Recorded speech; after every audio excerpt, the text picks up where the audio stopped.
Two streams. Okay, it says I'm streaming. Never cross the streams. Never cross. If somebody wants to look at YouTube and see if we're... Do you want to check YouTube? If you do have an extra headset collecting dust somewhere, though, I might take you up on that. Yeah, I'd be glad to send it your way. Yeah, it looks like we're live. Okay. Great, let's do a quick sound check. Matt, if you'll just tell us, everybody just say 1, 2, 3 or something like that. 1, 2, 3. 1, 2, 3. 1, 2, 3. 1, 2, 3. 1, 2, 3. 1, 2, 3. 1, 2, 3. And Matt will just tell us if he heard everybody. If I heard everybody, in YouTube? Yeah. Oh, I closed it. I can hear Pat saying he's going to accept the... Okay, we're about to get to the 1, 2s, and 3s. Oh, can you all hear this? This is really a marvelous age we're living in. It really is. I heard 1. I heard 2. I want to get involved in tech. No, don't. It's a passing trend. That's right. I heard 7, and now you're telling Matt to check Okay, it on yeah, YouTube. we can hear everybody. Wonderful. We can hear, I heard everybody laughing in the at my joke where I closed it. Terrific. Which was an on-purpose joke and not just me failing to understand what we were doing. I knew it was. Play the theme song. What if I play the theme song now? Do it. I believe.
All right, thank you. There's a great opening sequence there. This is The Dying of the Light, Season 3 of the Starfall Collective. The Starfall Collective is a collaborative storytelling group using the Dungeons & Dragons game system as a vehicle for creating rich and compelling stories in a fictional world we've been developing together for a while. You can find out more about the collective, as well as the stories we're telling, at thestarfallcollective.com. We're back with a new episode. Let's find out who's in this episode. I'm Sir Robert, a father and entrepreneur, and I'm the host of this season's story. With me tonight are a few friends playing the characters in this drama. Please say your name, something about yourself, if you like, and a brief description of the character you're playing. This will let our listeners get used to your voices and differentiate you better. Jared? My name is Jared. I'm playing Yoshka, a wayfaring bard. Kind of like he looks stocky, kind of like a Russian gypsy. All right. Jacob? Hey, my name is Jacob Burbridge, and I will be playing Talad, who has recently had... Not recently, it's yesterday. Who has recently had their sister's bowels become disemboweled, as you do. Good, yeah. Talad has had a traumatic time. Aaron Joy? My name's Erin Joy. I'm playing Neno. She's old for a human, young for what she really is, and she's very small. All right. Dwight? I'm playing Belvari, and this week I'm sponsored by Ace Muffler Shop, who made my car actually use its muffler for the Ooh. first time in like 2 years. So that's It's fancy. fancy. Oh. All right, and why don't we go Josh next? Hi, my name's Josh, and tonight I'll be playing. I almost said Belvari. I'll be playing Inkatink, the Kinku, who has many voices but not one. And And tonight I'll be sponsored by Bud's Muffler Shop, which is right across the street and is a far superior institution. It's not true. And Inkatink actually can play Belvari. Which is interesting. Belvari can play anybody who wants. It depends on the role. And Pat, why don't we do you next? Pat. Yes, hello. I'm Patrick, playing the half-orc Toll, and I am sponsored by those people who remove their mufflers from their car entirely and go 60 miles in their 2003 Honda Civic down neighborhood roads. Awesome. Cool guys is what you were trying to say. And Matt. Hello, I'm Matthew Talamini. I'm a writer and web developer based in Providence, Rhode Island. You can find my stuff at MatthewTalamini.com. That's Matthew TALAMINI.com. I'm playing the shirtless wizard Diamondback. And he lives in the town where there are a lot of cars without mufflers. That's right. Oh yeah. Before we get started, I was just going to say to all of you, thank you. I really appreciate y'all's playing this. For those of you who don't know, listeners especially who don't know, this is the third season. You've heard me say that, but it has meaning as well. Of the Starfall Collective. Can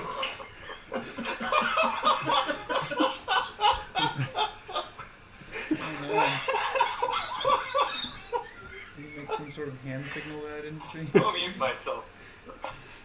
And the first season was DM'd by Josh, and the second season by Matt. That's right, isn't it? Yeah. First was Josh, second was Matt.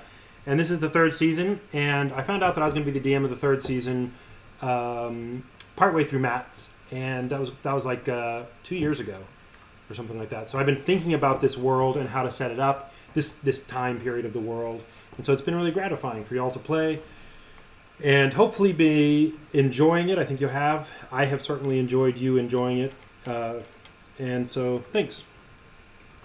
Just wanted to say. I've enjoyed you enjoying me enjoying it. Yeah. I've enjoyed all that. That's wonderful. Hey, since you just said that, I'm going to tell you a quick thing. It's one of the themes of recursion in spirit. Things that happen in good spirit recurse. Things that happen in evil spirit do not. It's a strangeness of spirit. Okay, we can talk about that some other day. Enjoyment of enjoyment and so forth. Let's get started. Previously. Sorry, I'm waiting to see if our dishwasher... Yeah, there it is. Beeped again. Give me a second. I'm waiting for the dishwasher to finish beeping. One more? Thing's got a great sense of rhythm, though. Yeah. That's why we got it. We needed a drummer.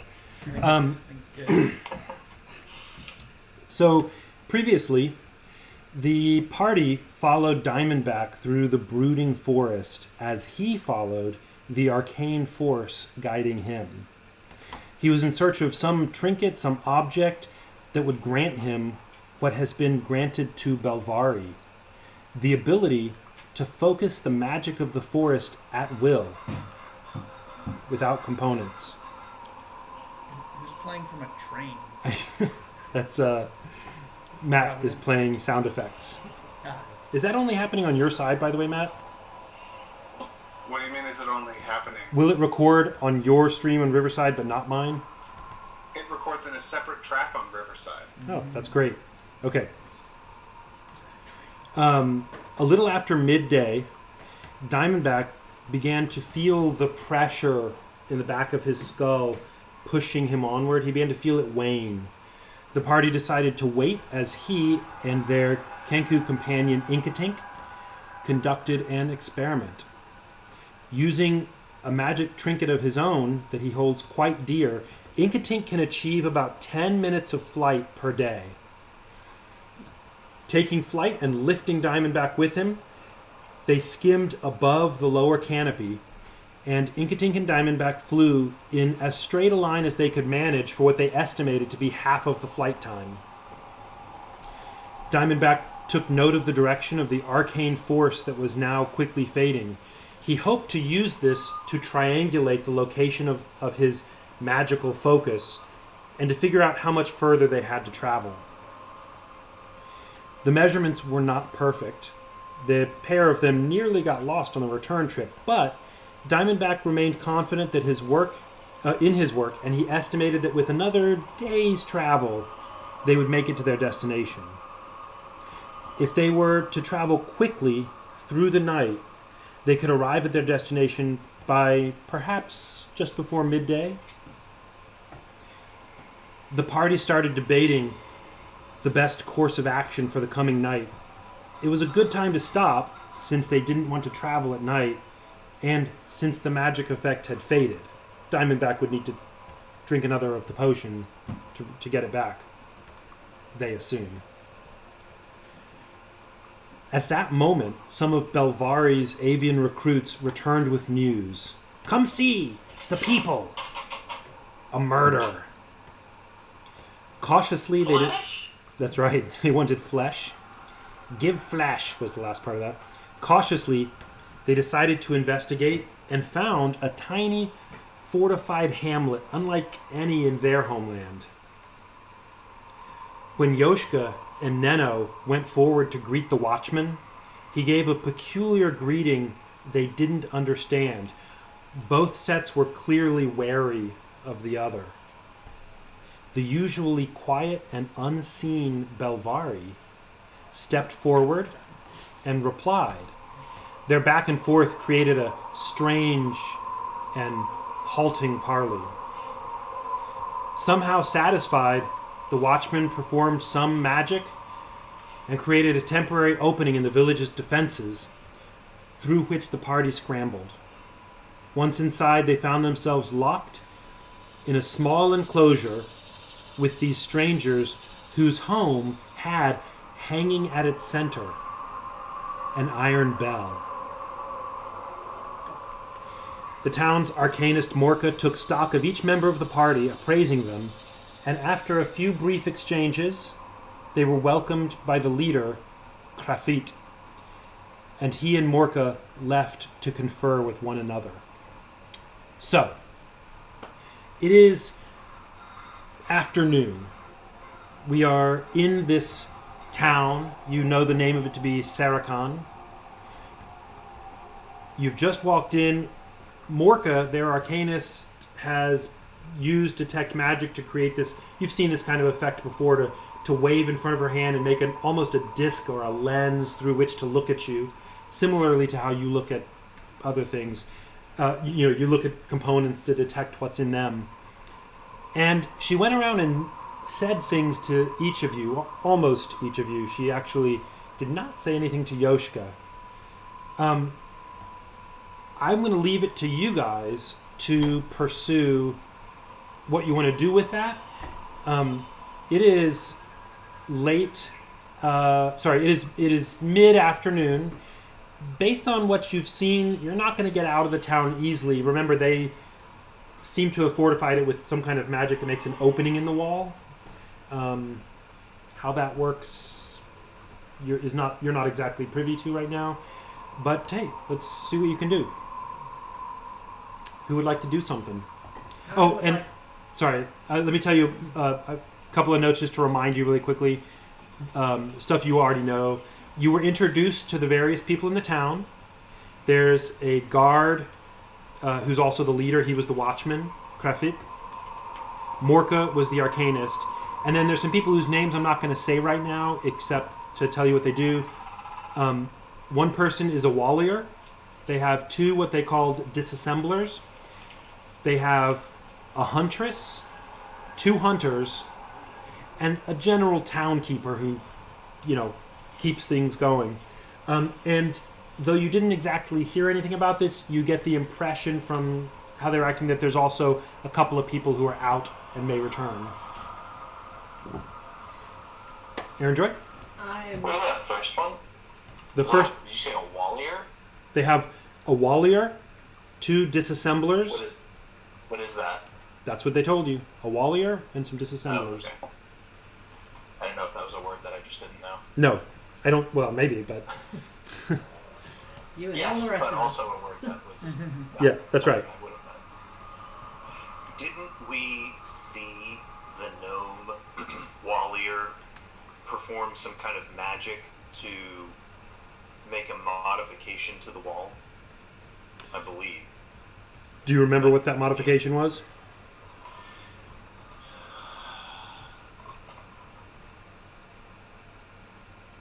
I thought he opened the Wallier's the one who like cast something to make an opening in the wall, and then he cast something to close the hole back up. To appearances, that was the Watchman Krafit. Although maybe it was the Wallier. You don't know for sure. Okay, sure. Okay. So we're standing here in the center of town. Yeah, you're near the entrance of the town.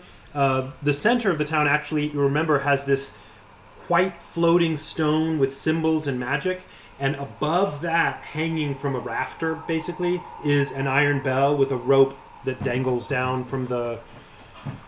I just lost the name of the thing on the bell. Clapper. Clapper. The clapper, yeah. Thank you. Is Morka still here? Yes, she's gone off a little small ways. After assessing each of you, she walked not out of sight, but, to just off very small ways. It's not a big town, right? It's mostly vertical, not horizontal. But she has walked away and is talking to the leader, Krafit, something like that. Belvari will find a small corner and take a short rest. Okay.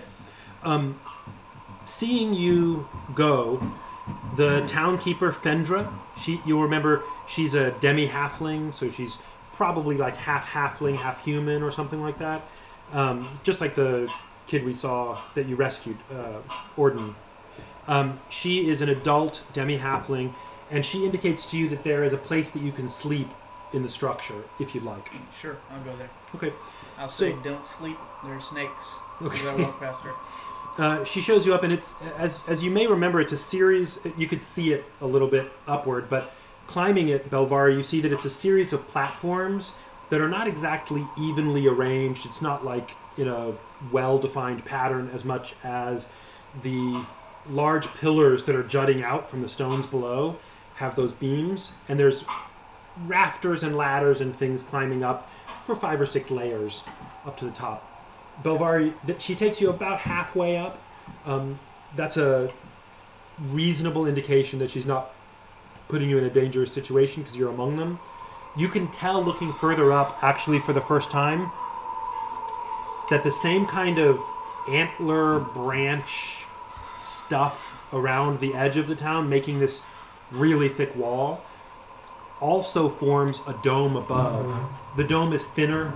The light can get through easily, but it is some kind of shield against who knows what. Cool. I'll just take a nap. Okay, so Belvari goes and takes a nap up there. What do we have here, guys?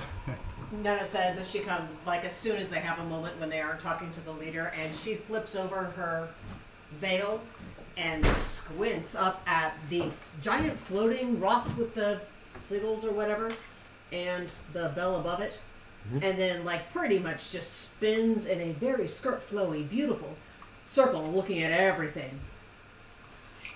So Very curious what she sees. yeah, you pull that veil down, and as usual, and to remind our listeners, this is the veil of the seer's widow. Sorry, and real quickly, Jacob, we can make sure the door's shut all the way just for Roscoe. The veil of the seer's widow. And the way that works is it is a magical artifact that they received from the town of Miradau. It was a reward, a payment for rescuing the boy Orden. And what it is it has some ability to detect magic, similarly to what Morka did when she created that lens. When the user of the veil looks through it, she's able to see the magical effects on things. Sometimes what it is, or sometimes just that it's magical, so forth. Neno, you see, as you look at the stone first, if my impression was that you were trying to be somewhat discreet about it. No. Okay. No. You were just looking around. Yeah. Okay, great. Blatantly, brazenly. Okay. So this veil, as it does, it's not obviously magical, but if you looked, you could see it drips the same black mist. Magical things have that mist, right? So just little drips of it that evaporate as they get right off of it. And you look through, and the white stone is...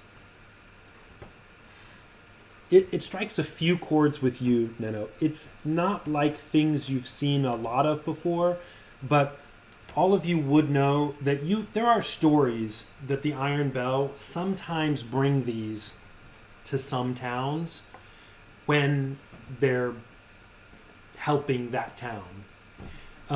It's not something that has happened a whole lot in your experience, but you've never seen one, but you've known of like a town that the Iron Bell gave a white stone to for a while.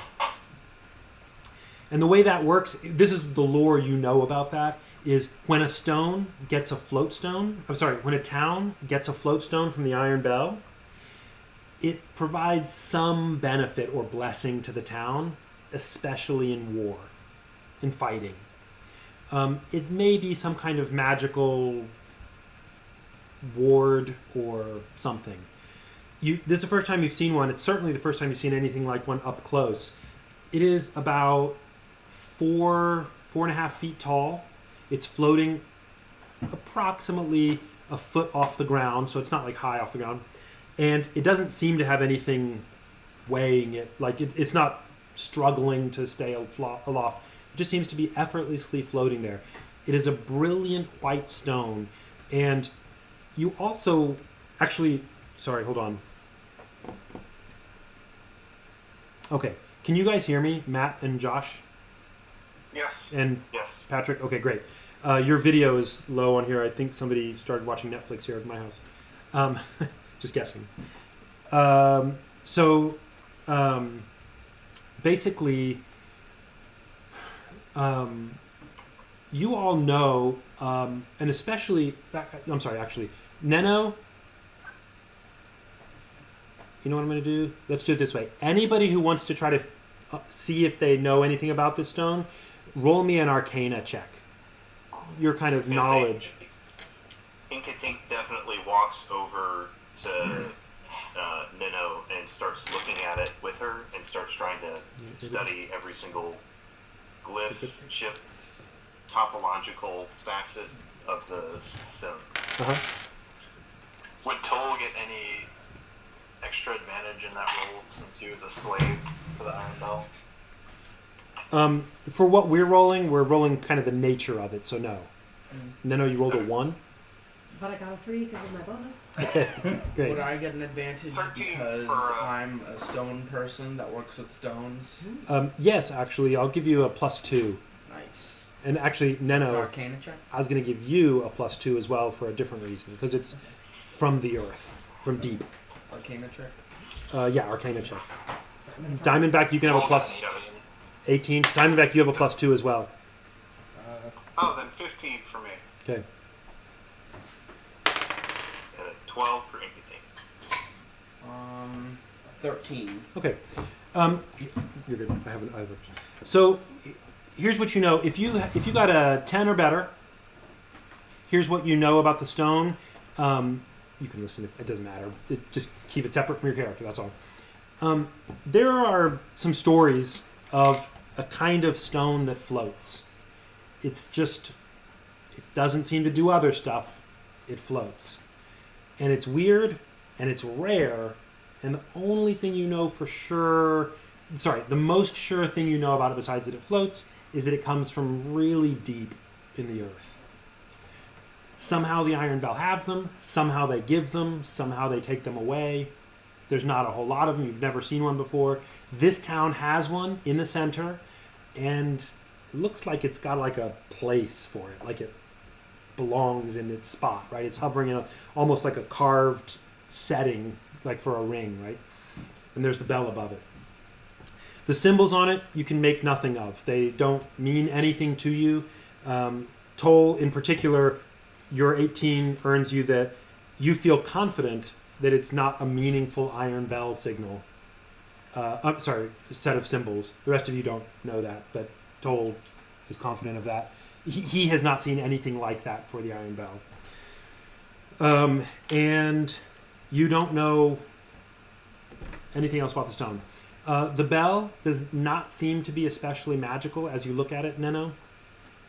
And as you spin around glancing, you also don't see anything strange or powerful aside from you can see sort of locations where the mist has collected that's pretty normal for a component pouch, maybe a chest with some components in it or something, maybe an occasional, like there might be a Inkatink stone that helps him fly, for example, has a little cluster of mist around it, and you see a few of those around, that kind of thing.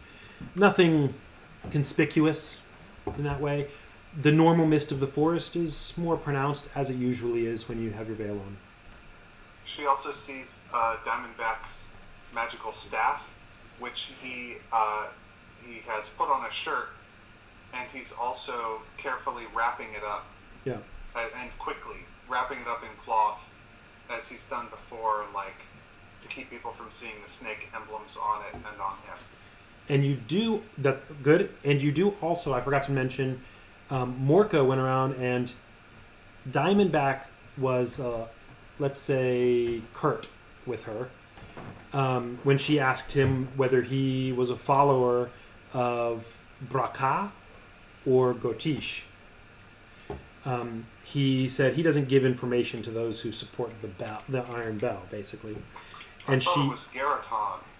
I'm sorry. Garatone Yes, or Braka. Garatone or Braka. Sorry. And I think the name Krafit came up as well, because I wrote that down as a note. he's the leader of the town. Thank you. Krafit.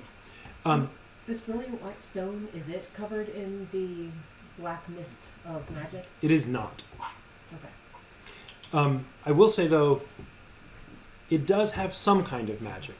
You just don't understand. It's not the mist, which is itself Yeah. peculiar. Does she usually see mist on my little hand thing? You also do not see mist on his medallion. Okay. It is also magical, or at least I should say, it looks different with the veil than otherwise. But You did say though that black Does my mist staff have mist coming off of comes it? to it when I use it, right? it does, yeah. Your staff also does not have mist on it. Interesting. It does use the mist. You can visibly see the mist swirl towards your staff and any of your magic items as you use it. Curiously, though, the veil always has the mist on it, for example, and Toll's glimmer armor always has the mist. His staff doesn't. Belvari's medallion doesn't, and the white stone doesn't. And the other thing I was going to say is when Diamondback was somewhat, let's say, unwelcoming, didn't return the welcome of Morka or the questioning of Morka, you remember she pressed her thumb kind of between his eyes on his forehead a little bit, and there was a faint, smudge on his head. With your veil on, it is kind of pouring some black out. It's a black thumbprint, a dark, misty thumbprint. That's what you see. I'm going to assume that the others of you, just the way you should treat all that information that you don't know, is if there's a point at which you all kind of discuss amongst yourselves, and Neno says, "I tell you the things I saw," then you know. Yoshka's looking around to see who's the most visible and approachable. Like he usually does in towns, he tries to make his rounds. Mm-hmm. The townkeeper Fendra has shown Belvari where he could go. You don't know where Belvari went. He's presumably up there still. But she comes back down. She is busy with, taking care of stuff always. That's her job. But right now she's sort of milling about. All of them are kind of looking at you. The two halflings that were in the holes in the rock, Scarret and Skivret, are not particularly paying attention to you. You'll remember they live below the surface of the town in the tunnels that they've secured themselves, and they are the disassemblers. Well, I suppose I will approach Fendra and ask her. Well, she doesn't look like she's about anything. She looks like she's interested in you all. Okay. And I'll say, hello, my name's Yoshka. Hello. She's a demi-halfling. We've come from a far way and, well, we'd like to be useful to you if we can. Do you use magics? Of course, of course.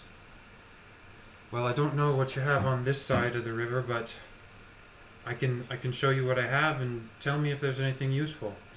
Well, let me ask you first. How far away do you come from? Don't quite know, but I'd be happy to show you a map I've been making. Oh. And she looks around, wary. You would know that maps are on the verge of lore. So you're offering to show her something. Maybe. It would probably depend some on the map. It's not a big deal to say, like, go past the tree and that's where you'll find the spring. But it might be a big But if deal. it has the names of places written on it, It's a fuzzy spectrum, right? So she looks around and says, she looks around outside the wall, right? She's looking through the wall and says, sure, maybe we could come up. Okay. And there's the ways to go up are broad. It's not hard. There's not like one person can't pass another. They wouldn't want to get stuck, right? So she just takes you up to one of the platforms. It's one where it also, in addition to the platform, it has some like leather hides and stuff strung up, and it appears to be a mostly enclosed space. It's not dark. There's light streaming in, but it's not just a big open platform. Okay. Well, Yoshka unrolls the map and just starts to basically orient her and say, My family, we traveled this route right here. You can see the river that borders your land and mine is here, and I used to travel. The river that borders your land and mine. What does that mean? Oh well, this one right here. The way I think of things, we're all different slices of a pie. Mm. She's not wary. She just doesn't understand what you're talking about. Sorry, and to remind you, most people don't travel. Okay. Well, so... She would also know upriver is towards the Iron Bell, downriver is not towards the Iron Bell, and then there, is towards something else, and side to side goes, a little ways. That's all she would know. Okay. Well, if you imagine the Iron Bell, the headwaters, being about here, all the rivers come out. And this one right here is the one that makes the difference between your land and mine. Our woods are different than yours. And she's breathing in a sort of labored way and is starting to look uncomfortable. Okay. I don't mean to make you uncomfortable. Should I put away? And she kind of just isn't quite facing towards the map and says, I don't come from here either, but I come from a long way off. It took me maybe a week or 2 weeks to get here, traveling dangerously 3 hours a day. How far away are you? That's about what we are. Maybe 2 weeks. We've had what sounds like the same. Trying to stay away from the beasts and then stay away from the bell. Find a place to stay. How do you stay away from the beast and the bell? Well, we're finding that out. You go back and forth, I suppose. We stay away from the beasts by the bell.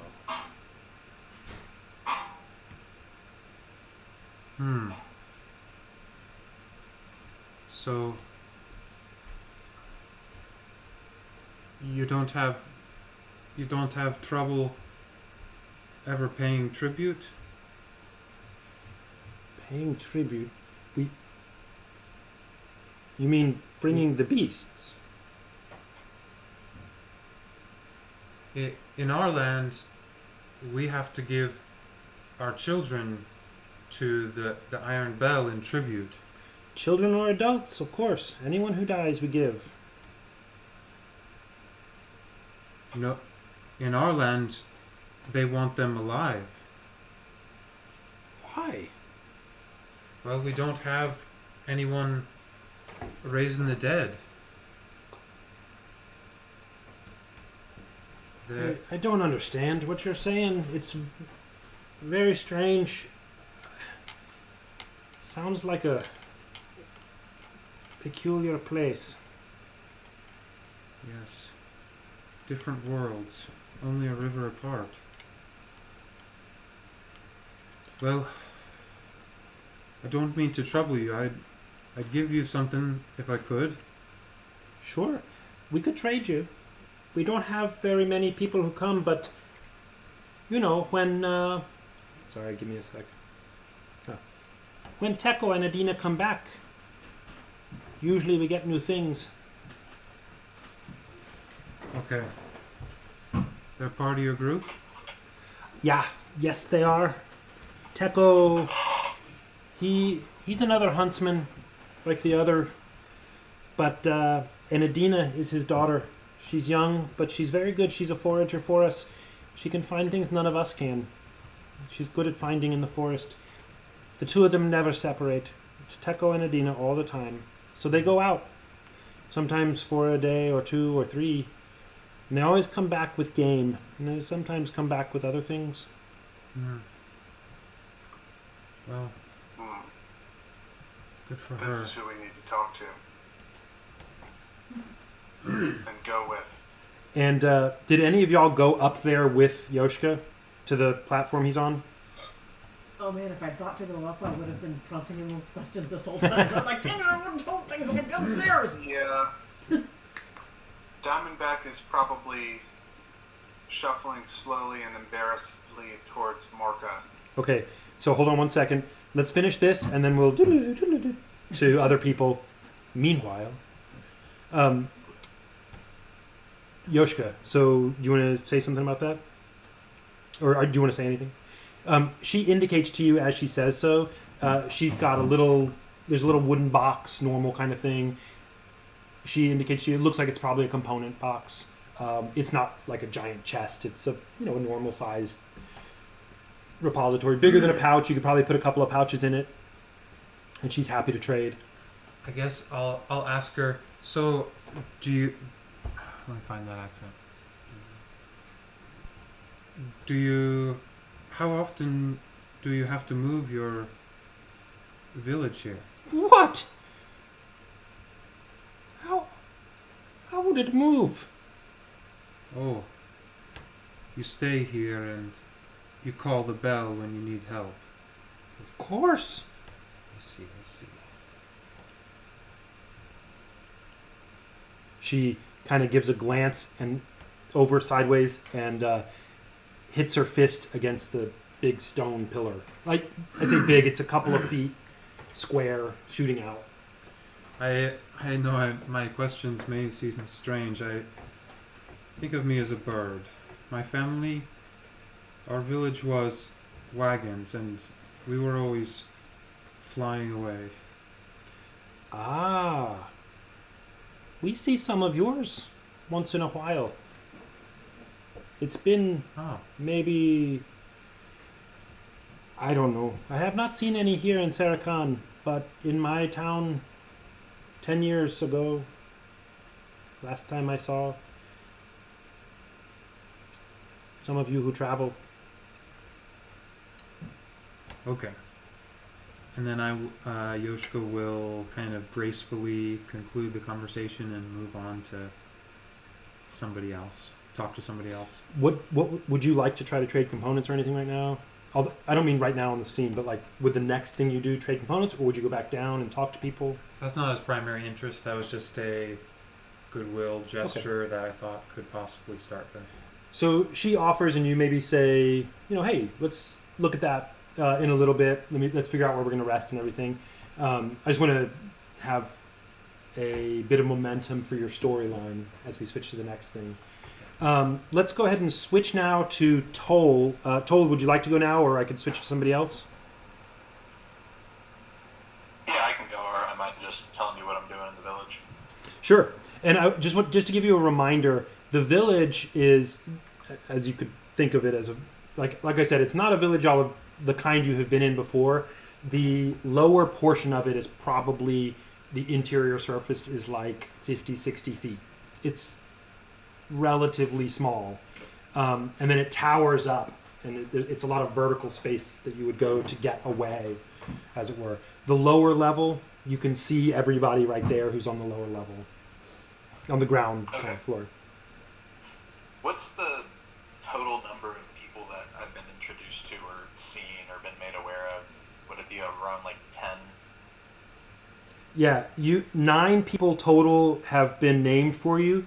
The 2 halflings who are in the holes in the ground, you have not exactly seen, maybe a little bit of motion.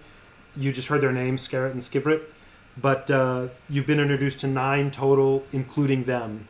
You didn't, and just to tell you, Pat, you did not hear Fendra tell Yoshka about Teko and Adina, who are out there somewhere. That makes 11 for the town size that you've heard of so far.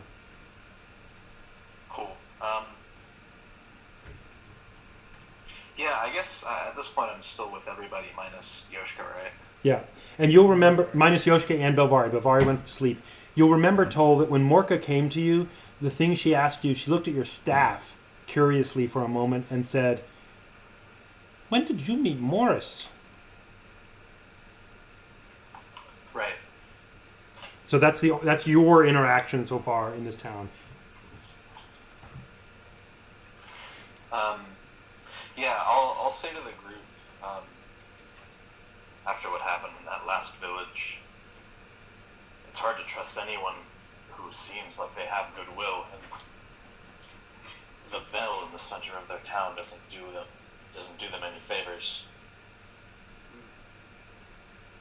Indeed.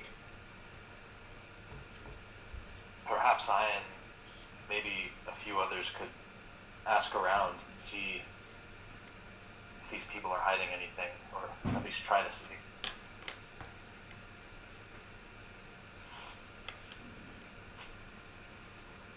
Anybody?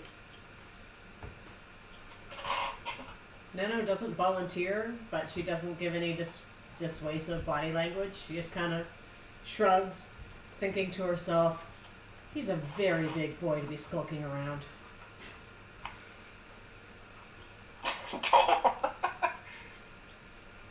She doesn't think you're going to be... doesn't like the bell already. Yeah. And on top of that, like I said, our last place we were at, the people seemed nice, and we watched them like murder a bunch of children. So Toll's not in a trusting mood right now. That's fair. Reasonable wariness. Neno does, it seems like, does not think that Toll is going to be... She seems to have the impression you were saying you're going to stealthily sneak around and try to figure out anything, but she thinks you're a pretty big half-foot orc to try to be stealthy in a town this size. Oh, no, he just meant he's going to go talk up some people and see, what things are like. And he'd probably just get the same information that Yoshka got. But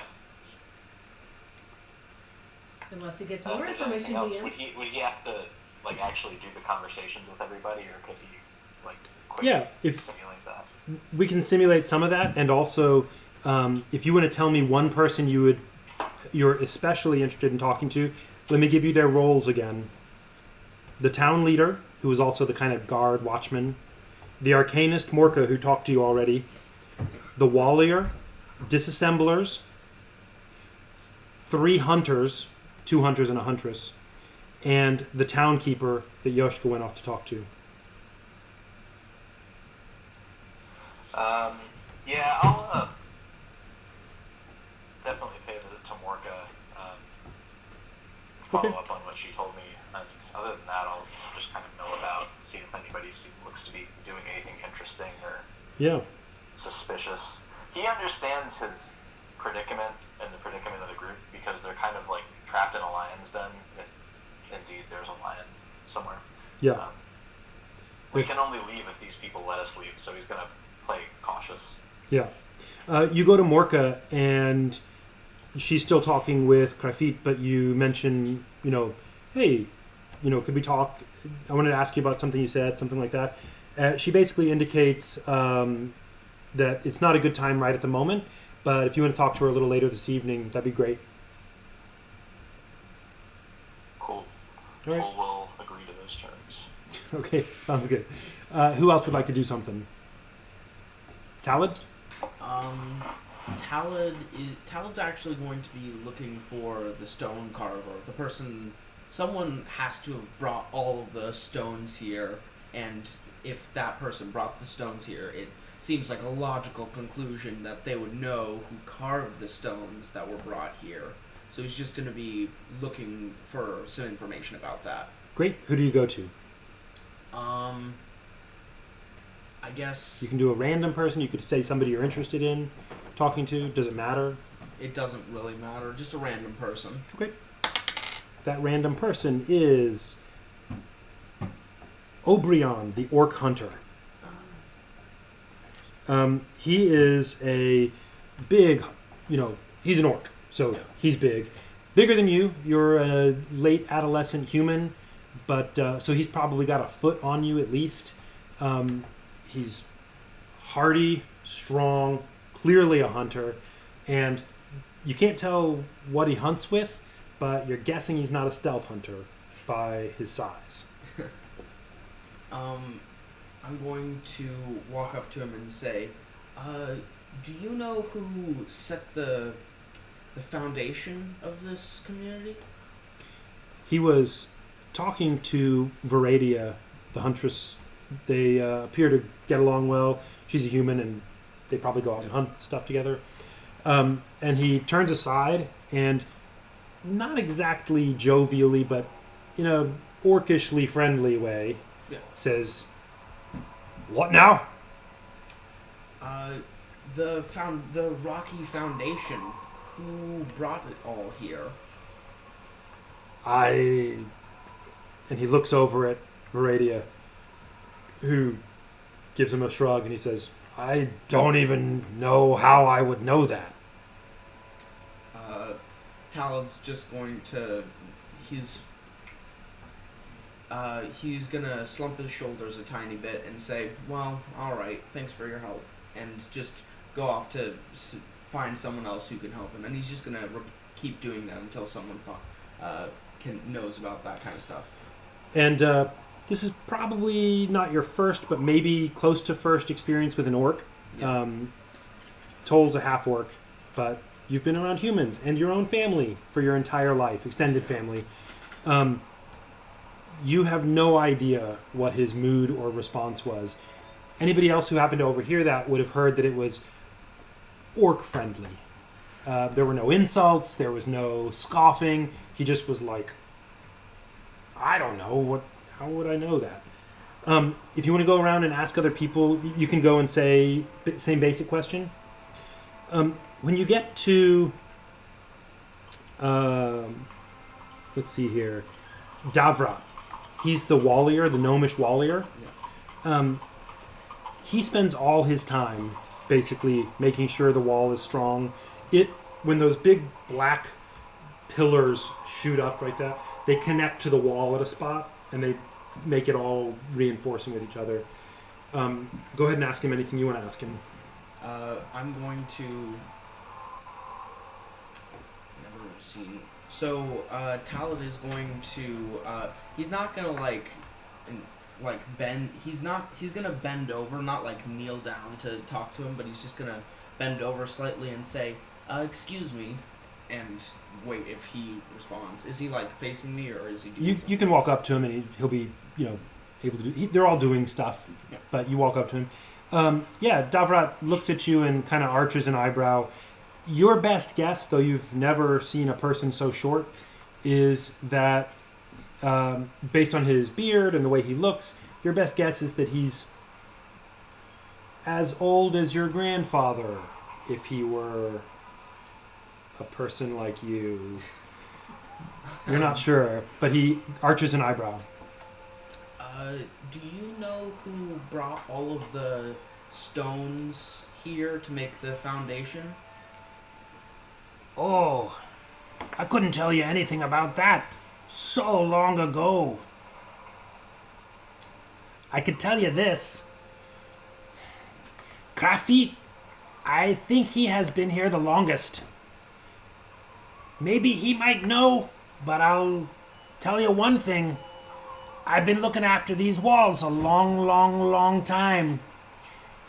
And he points down to the ground and he says, These marks on the stone, where the other stones were dragged in, and these cuts for the holes, you can't see the marks. It was a long time ago, I tell you. I don't know how long. Talad's going to sort of think about that for a second and sort of stand up and begin to walk away, and then remember his manners, turn around and say, "Thank you for your help," and then start to walk away. and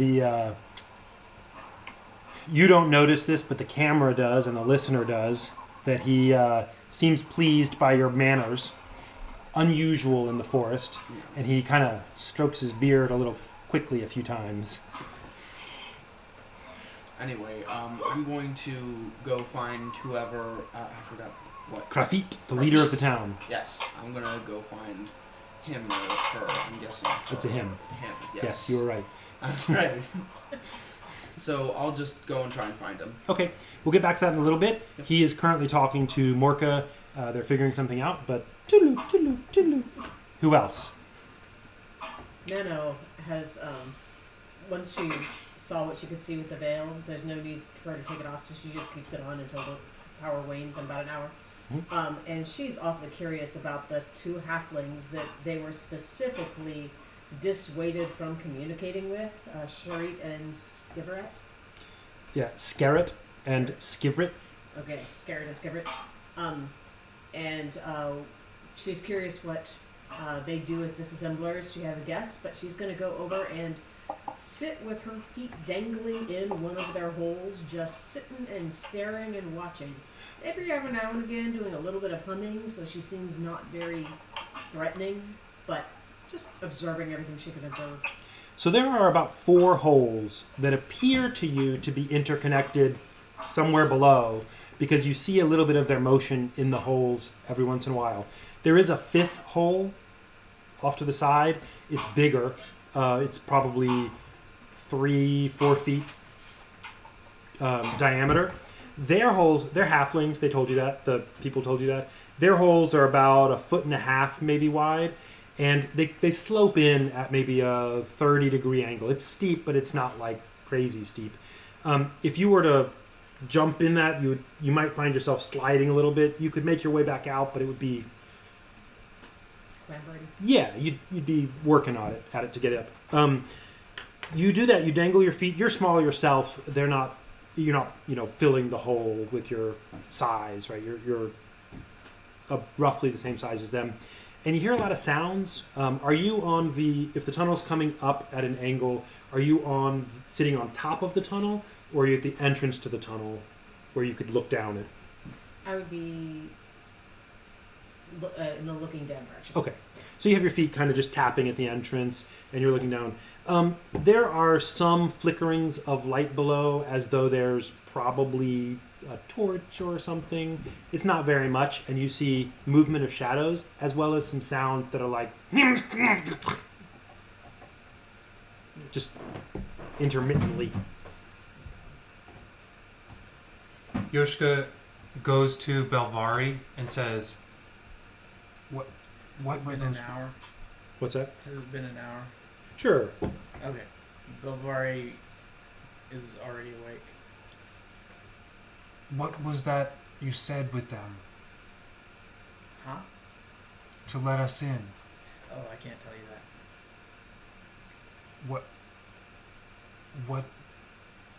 What can you tell me about them? Are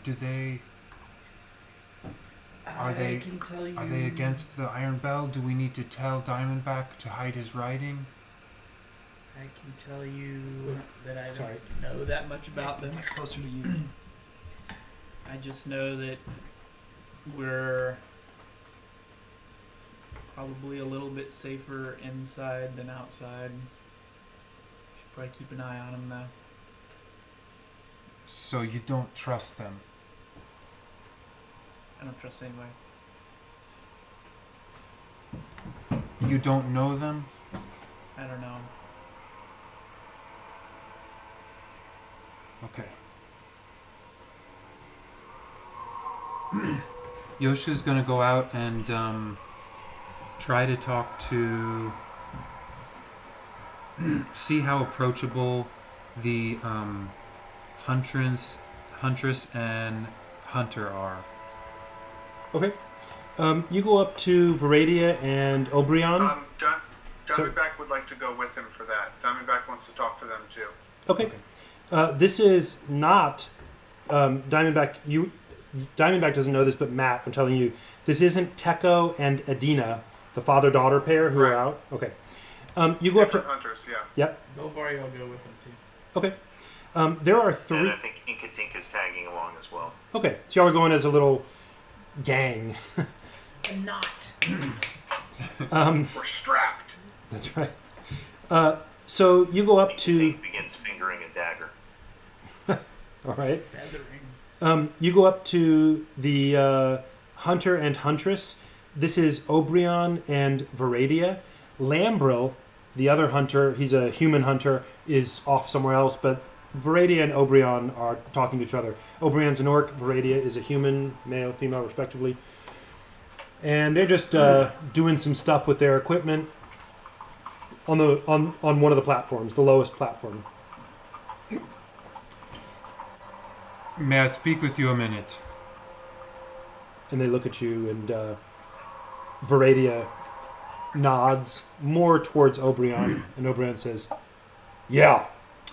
I hear you are the hunters, and we could use your help about these woods. We are out of our element here. Everyone's out of their element here. Where we come from, the dead do not rise, and we don't know what is in these parts. Is there anything we can trade you for some advice? Where you come from? No dead that walk. So you're not from here, and you're not from Braka. Where are you from? We are from far away. Have you ever seen a big river with a cliff on the other side and different trees? Maybe. There's lots of rivers, lots of cliffs. We are from Garatone. Does Yoshka know the name of that river we had crossed? Is that okay? This is Garatone. You say you are not from where the dead, so you are not from Garatone, you are not from Braka. Where are you from? We are from Spolash. What? Have you heard of him? There is no Spolash. You mean Cinderon? Do you know Sim? Does Diamondback chime up and say Simdaron? Diamondback whispers in Yoshka's ear, perhaps the name of Cinderon will mean something. Does the name Cinderon mean anything to you? Oh, Simdaron, the Beast Lord. Of course. Are you from Simdaron? Yes. All right. I don't know why you're here, but What can I do? Viridia at this point is, just looking sort of not suspiciously, but it's an unusual thing to find somebody from Cinderon here. We teach us how to travel these woods and what is nearby. We will be leaving tomorrow. Oh! All right. Travel these woods. Well, First, and before he even tells you, Viridia laughs a little bit. He says, first, don't die. Or do. It's all the same. As far as Diamondback likes the way this guy's talking. as Feels a far strong urge to give him a dap. as far as where to go, what are you asking me? Well, Diamondback, where was it pointing? We were heading, and were you pointing this way? Is there anything further? And I'm kind of wavering my hand, hoping Diamondback will know what I mean and kind of point me in the direction. it's north. Just to tell our listeners and everything, it is northeast from here. Just to give you a sense on the map, but it's all that making it northeast. Sorry, it being northeast is a little bit downriver, not all the way, just a little bit downriver, and further around the circle from your sense. So you point that way. Diamondback says, truth be told, we do have a purpose and a destination in Garaton. We seek something, but we do not know its place with great exactitude, except for, and then he explains what he knows or what he guesses to the best of his ability about the location of... as you start doing that, Belvari starts coughing very loudly. What is it you explain while Belvari coughs? And maybe I running explain the into you. location If you of continue my talking, focus. he rolls to tackle you. Diamondback stops midway and turns to Belvari and says, what's going on there, friend? Don't talk. While Inkatink sees that Belvari is trying to get Diamondback's attention, and so Inkatink steps up and gets Viradia's attention and says to her, you hunt with arrows? And each of those words doesn't sound belongs next to each other, next to the other in a sentence. But he says this to her and then kind of cocks his head and waits for a response from her. So Viridia was the one who was about to answer Diamondback before Belvari kind of stumbled onto him or something. Did Belvari successfully prevent Diamondback from saying any of that, or did Diamondback say all of it? Here's what Part of it. Yeah, here's what Diamondback... I'm sorry, here's what Viridia heard. Basically, Yoshka pointed in a direction, and she picked up Diamondback asking, what's about a day that way? That's the entirety of what she got. Also some jibber jabber between this strange guy who had a strange conversation with Krafit. She knows that he does not want you two to talk. Inkatink. Viridia nods at you and reaches her hand over and flicks at a quiver of arrows. And she turns to Diamondback and says, there's two things up that way. A day? Well, I guess a day is the lake, the Great Lake. And then another few days, maybe, or I'm not sure how much, is the hole. But that's all that's up that way that I know. I think we wish to. Diamondback says to Belf. Diamondback says to Belvari, friend, strategy is a matter of risk and reward. In this case, the reward is great. And Just and tell so everybody I'm all willing our to take secrets. This small risk. Do you have some reason to be especially fearful? While they're saying this, Yoshka kind of steps in front of them and says, "Can you tell us about the Great Lake? I think that's about where we'll be heading tomorrow." To try to partially mask their whisperings. So do y'all want to whisper this? Do you want to have the rest of this conversation as a developed conversation that the audience hears details of? Or do you want to tell us how it resolves? I'm happy for either one. If it's a trivial conversation, that's fine. If you...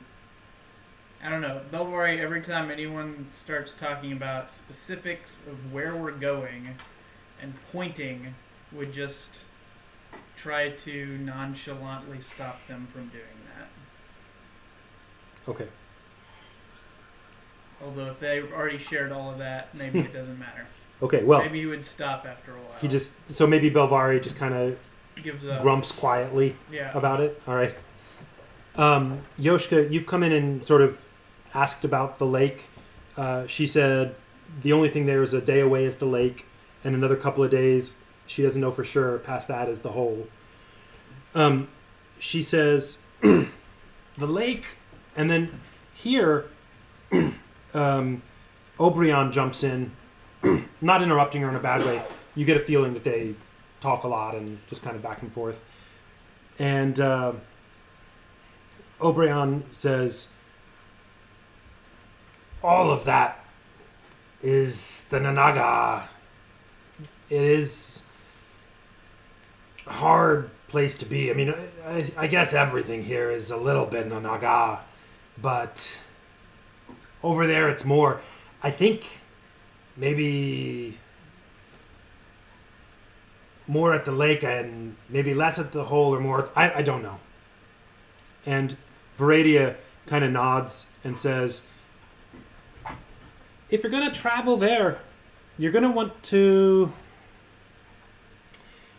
Gosh, I would stay... Well, maybe not off the ground. The trees aren't the safest, but...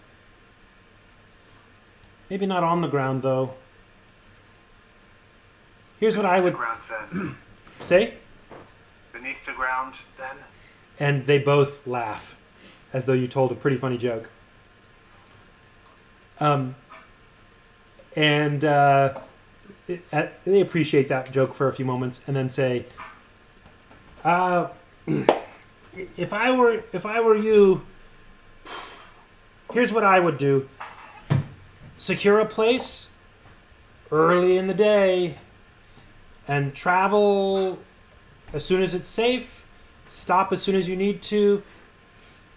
It takes, depending on how you travel, the more brazen can make it to the lake in a day, the more cautious it'll take longer. But, you know, it's probably a day's straight walk. What else can I tell you? What shelters do you look for? What protections do you make when you've found a place? Ah, right. Simdaran. Okay. And she points over. Y'all are up on one of the platforms, right? The lowest platform. She kind of points to the pillar and down, and she says, "The Blackstone, it's good. It's very strong. If you find a Blackstone dwelling or hole, and you can keep it safe, it's safe. If it's too big, you know, if it's a deep place, don't go in. The Nanaga, it doesn't make sense. The Blackstone is safe."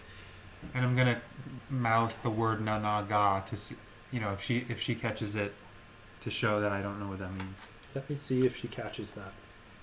Are you going to try to indicate that you don't know what it means? Yeah, just gently. Not Give really, me a performance check. Okay. Oh, your strength.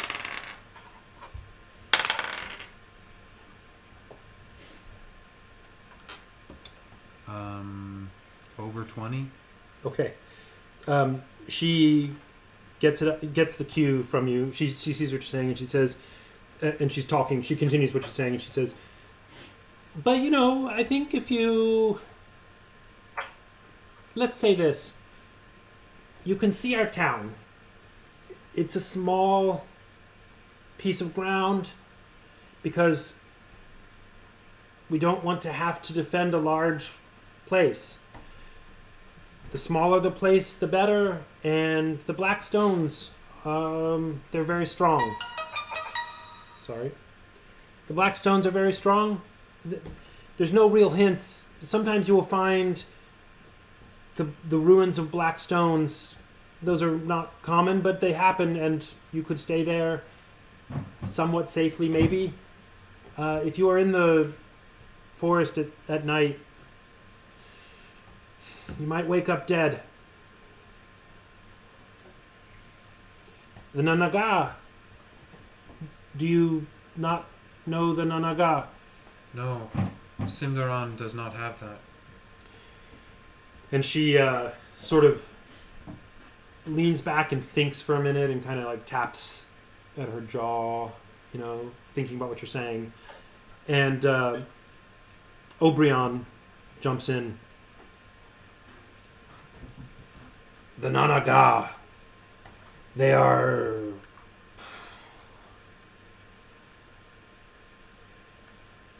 I am a hunter.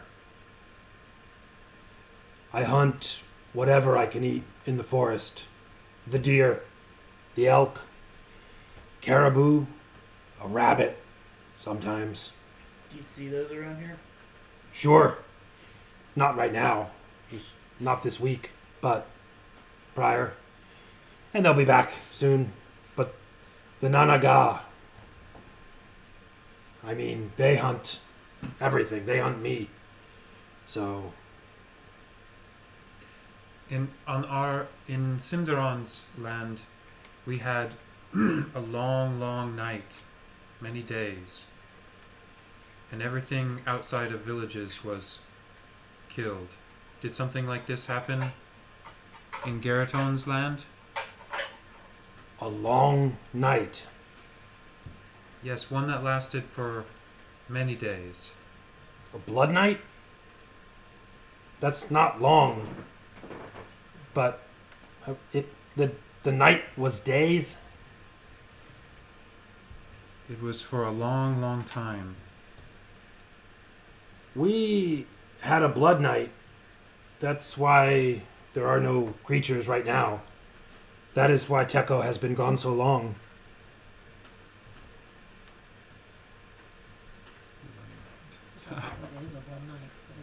I'm going to similarly, gently mouth the word blood night.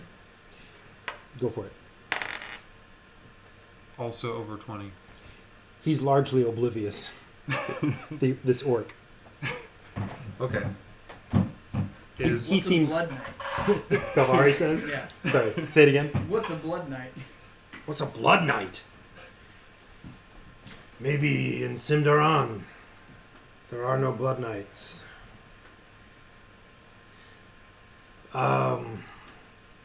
The creatures of the wood are hunted.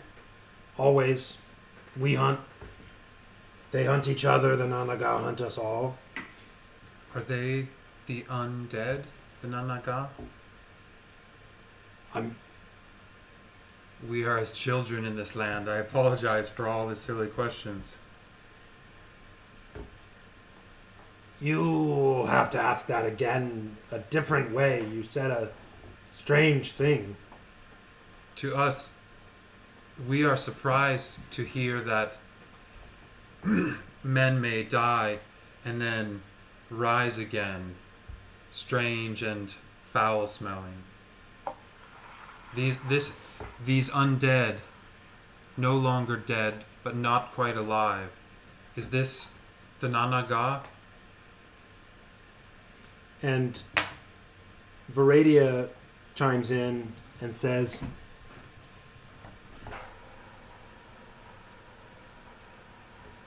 I think you asked that backwards. Are you asking, are the undead the Nanaga? Or are you asking, are the Nanaga undead? We have only, and I'm going to try to be persuasively winsome about this so that they're not getting tired of questions, and say something like, we are like children here. We don't know what we are asking. We have only heard of both and seen neither. And Viridia kind of slows her speech down, like to a child, and says, you have seen the skeleton of a snake? I'm going to look over at Diamondback and then shake my head if Diamondback doesn't say anything. Diamondback says, many times. Ah. The Nanaga? The Nanaga are snake skeletons.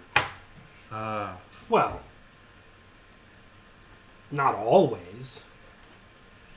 Or do they take the form of the skeletons of other creatures? No. They are the Nanaga. Why would they have... Well, obviously... What do you mean by saying not always? The Baishuzen. You are strange. The Nanaga Baishuzen will take the form, but not the Nanaga who are here.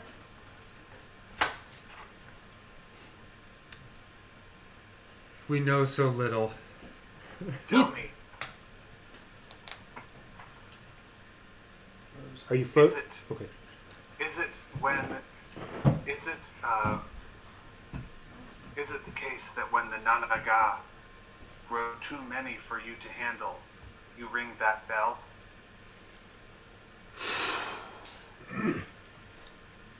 You all have such strange questions. Let me explain. Let me explain.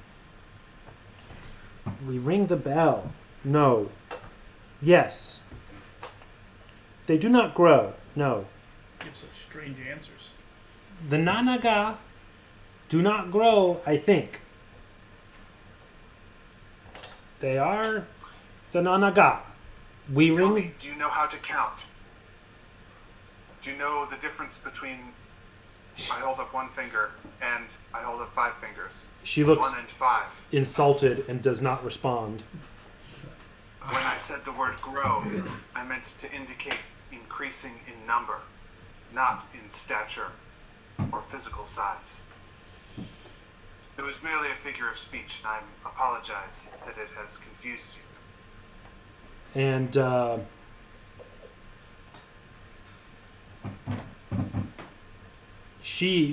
Viridia says nothing because, that's not how she's seeing that.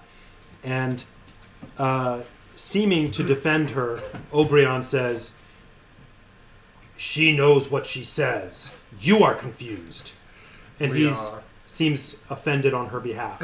You can see we are I as have a children. question. Some of us like naughty children. Have And you ever seen 100 Nanaga in the same place? And Obrion turns to Yoshka and says, do you have any other questions?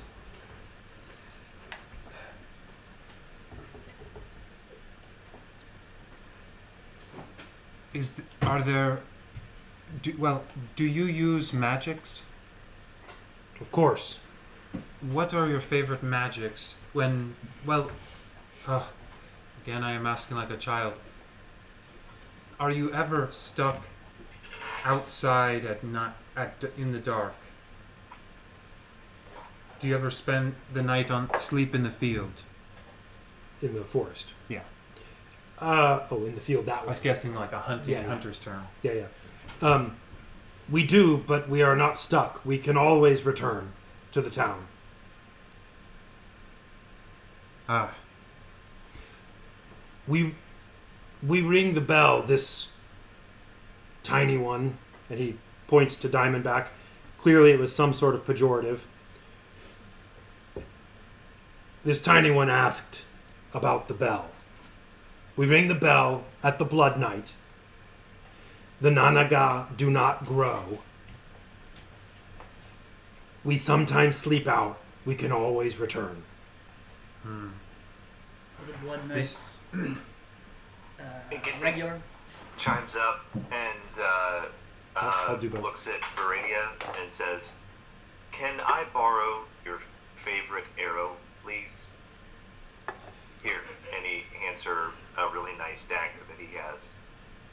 I'll trade it back in a moment. he likes to sharpen. I'll add in, somewhat nervous. Viridia does not seem offended by the rest of you. Viridia does not seem offended by the rest of you, and kind of reaches over into her quiver, which is not quite an arm's stretch away, and you can't tell if it's random or not. Just flips out an arrow and hands it to you, and continues. She listened to Belvari also. She just gives it to you and flicks your dagger in her hand. She seems comfortable with it. Belvari asked If the Blood Knights are regular. if the Blood Knights are regular. Inkatink disappears, by the way. And Viridia kind of looks at Belvari and says, "No, never. There was Do they occur? Do you know when they're coming? no. There was a Blood Knight a week ago somewhere to the south. That's why there are no creatures here now. I don't know where they are now. I do not know what's in the forest now. Maybe Teko will know. But a Blood Knight can be 2 in a row is rare, but none for some months is also rare. What? You have been most generous with our small, silly questions. Thank you. What do we need to know about Garaton? We are new here.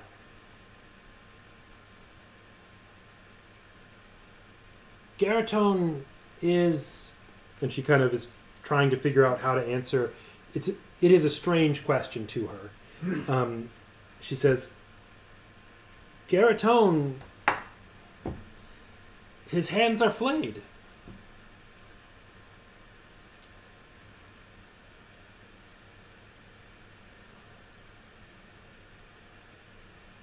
Okay. Thank you. You have been very generous. May I show you a few things? I am not much of a hunter, but where I come from, Simdaron has many magics of speaking with beasts or calming them. That makes sense. I would give you some for your troubles if it is not common here. Oh, I don't know that I've seen Simdaron's magics.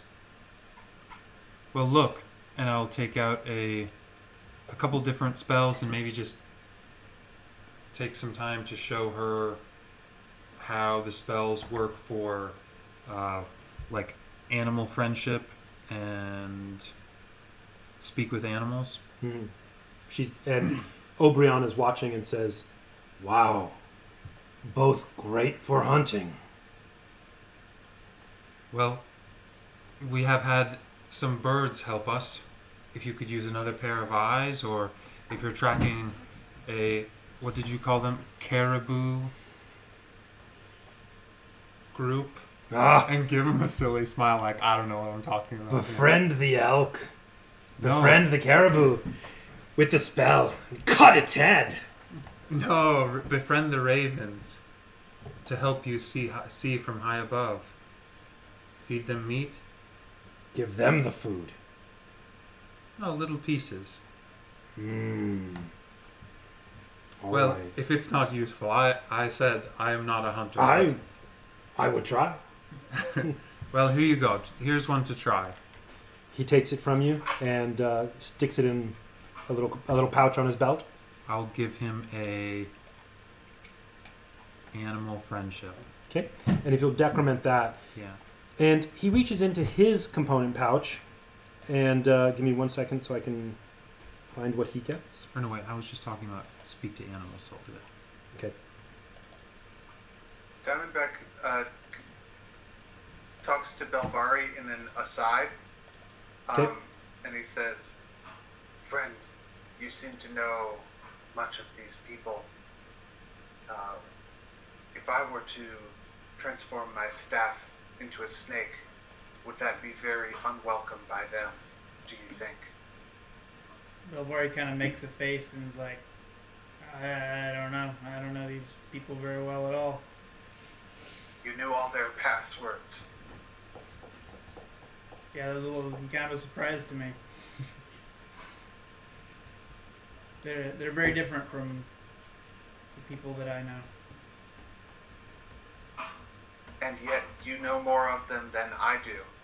And so please, I wish to make a giant snake to guard us while we sleep tonight, but I'm concerned with their talk of snake skeletons, which both are and are not, I mean, that they may see it as a threat and attack me. I don't know. You might just keep it to yourself. I will follow your advice, friend.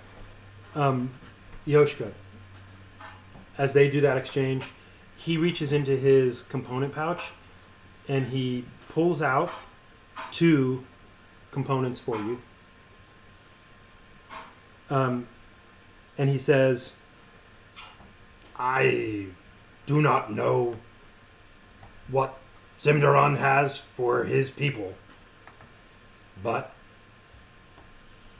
Garatone, here is something you may like."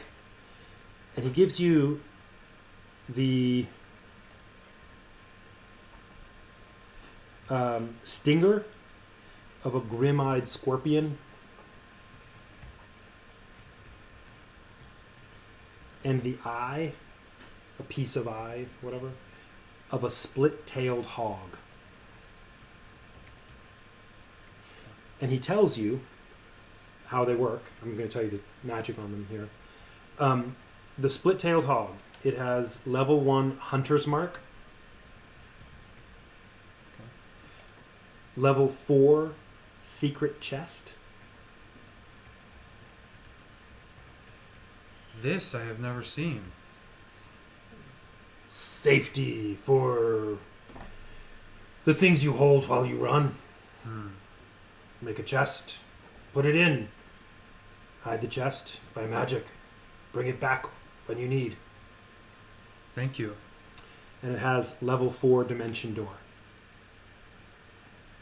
He says, "We do not use this door often for this, but we use it to return to the town, of course. More often the Misty Step, there were more of these, but this one has the dimension door. As for the Scorpion Sting, it has level 1 Hunter's Mark as well, so the 2 of those together you can cast Hunter's Mark. He's given you a thing. It has level 4 dimension door. And he tells you, also, it has one more that I myself have never seen used. I only know from... And then he kind of glances around and says, I know maybe what it does. And he tells you it has level 5 Dance Macabre.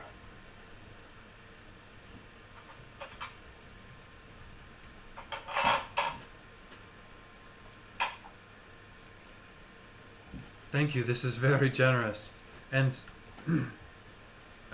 tonight, I hope I can give you something more than a child's questions. I am a trained singer, and I will, in the evenings, I sing for our group around the campfire. And listen or not, but If you do, it will give you extra strength for the morrow. Good. As long as you don't sleep into the silence. Sorry. As long as you don't sing into the silence. What's the silence? Time of silence. Oh, gotcha. So as not, and he looks bewildered, not to Cinderella. draw. Cinderon does not have this. When These is the people time of don't know silence? that We much must know about it. that. Belvari says. Yes. You're saying it. These people don't know much about that at all. We don't have silence where we come from. That's right. What'd you say, Yoshka? When is the time of silence? We will tell you at the night, the time of silence, so that we do not draw any of the creatures at night, the Nanaga, the others. Very good. Thank you. He does not seem. He doesn't seem impatient. He's kind of bewildered. It's been a strange conversation for him. Yeah. I had a similar conversation with my guy at the muffler shop today. About how mufflers go. Yeah.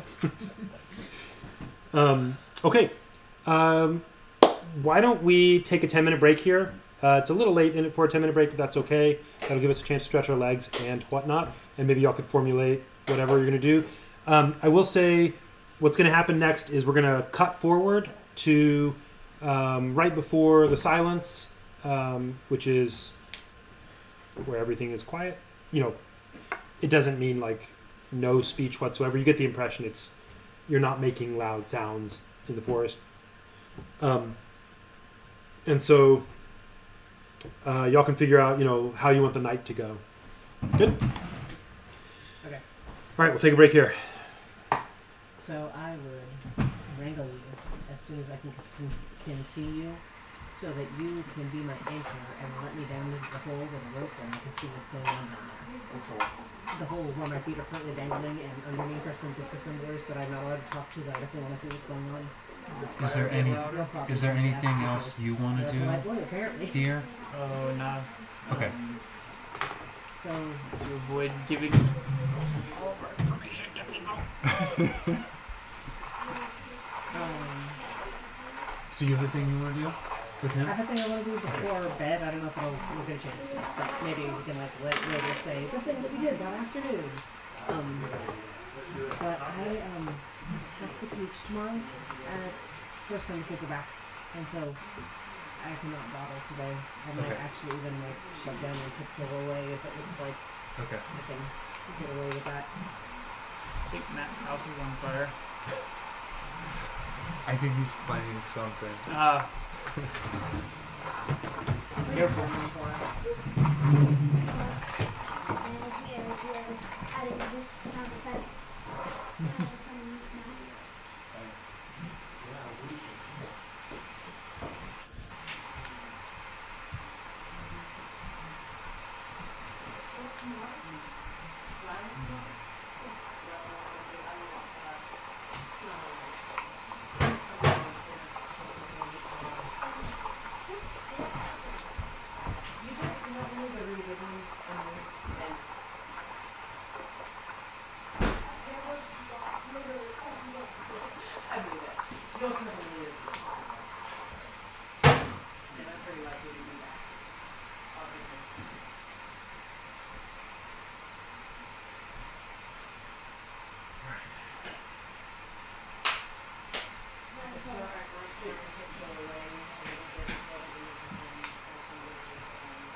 I'm going to plan us a time. Please do a shorter second.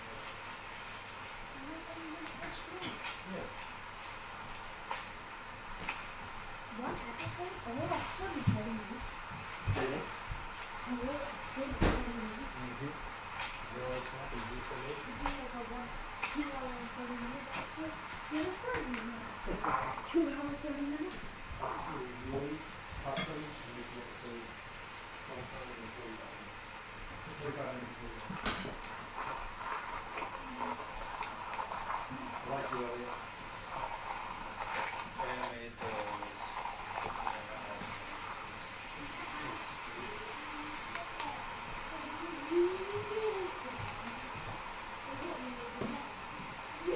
Did you try those? Mm-hmm.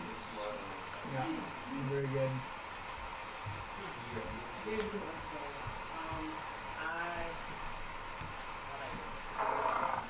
need to restart strategizing. How can I use this to make it first thing back so, but yeah, I decided I would not do exactly like that, and I just listen to the rain and then the radio, and I eventually know when it's going to go. Maybe we're gonna get my phone over what? Like a or not? Yes. My special teachers organized for my fourth grade year last year where we did only virtual. My special teachers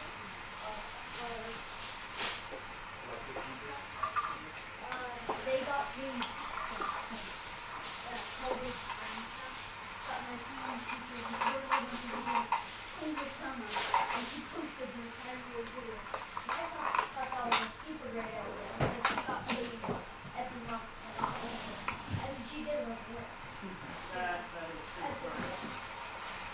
It's like during the entire year, like summer, so you can just They call that passive income. You do the work once and then it just keeps paying. You do the work once and then it gets its revenge monetarily.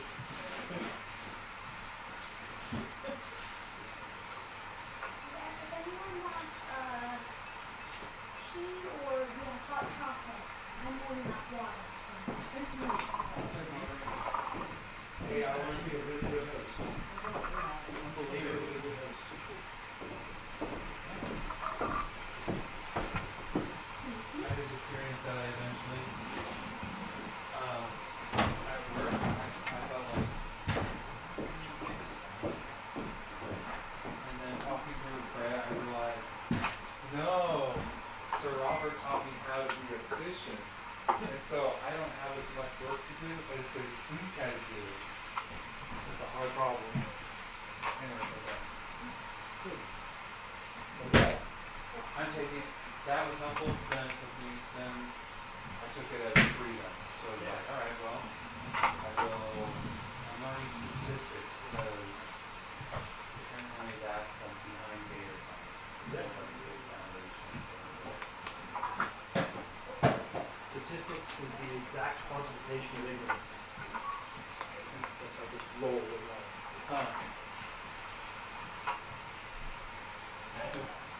That's the other way around from what I was thinking it was. You're narrowing in. I was thinking you're making something. Where you're like, no, it's not here. It's not here. It's not here. It's probably like here.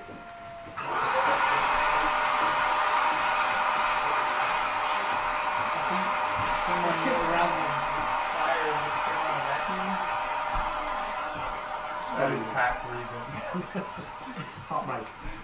To my perception, Jared, although I'm going to it seems to me, I think it's, I was just making a guess, I would say 80 to 90% of human psychology is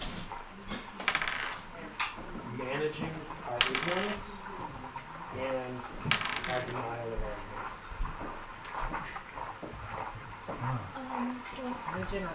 Hot chocolate or 80 to 90%, it seems to me, human psychology is approximately managing our ignorance and our denial of our ignorance. project. Okay. Okay, I'm relating that to wait. I'm thinking of like, okay, dealing human psychology. I'm thinking more along the lines of self-help, where it's like or psychologist trying to help you deal with fear. Which is ignorance, which is about your ignorance. Because you have zero fear, generally speaking. If you know exactly everything that's going on. Yeah. So weird. I've only Roscoe! at a mosquito once actually. I think almost all the negative ones are on the Jelly creatures and give them all our bones. So we get Well, I guess I usually think of human psychology as like something like dealing with the broken parts in you that are not together anymore. But I mean like bones make. Pride How is would mostly that- ignorance. Want to have their own? They can have their own Yeah. farming of human Things blood. that you Cultivated don't know better what you than don't that. know. Yeah. is- It's a kind of, I guess, where dirt. deception is like the worst kind of ignorance. It's like forcing ignorance on someone.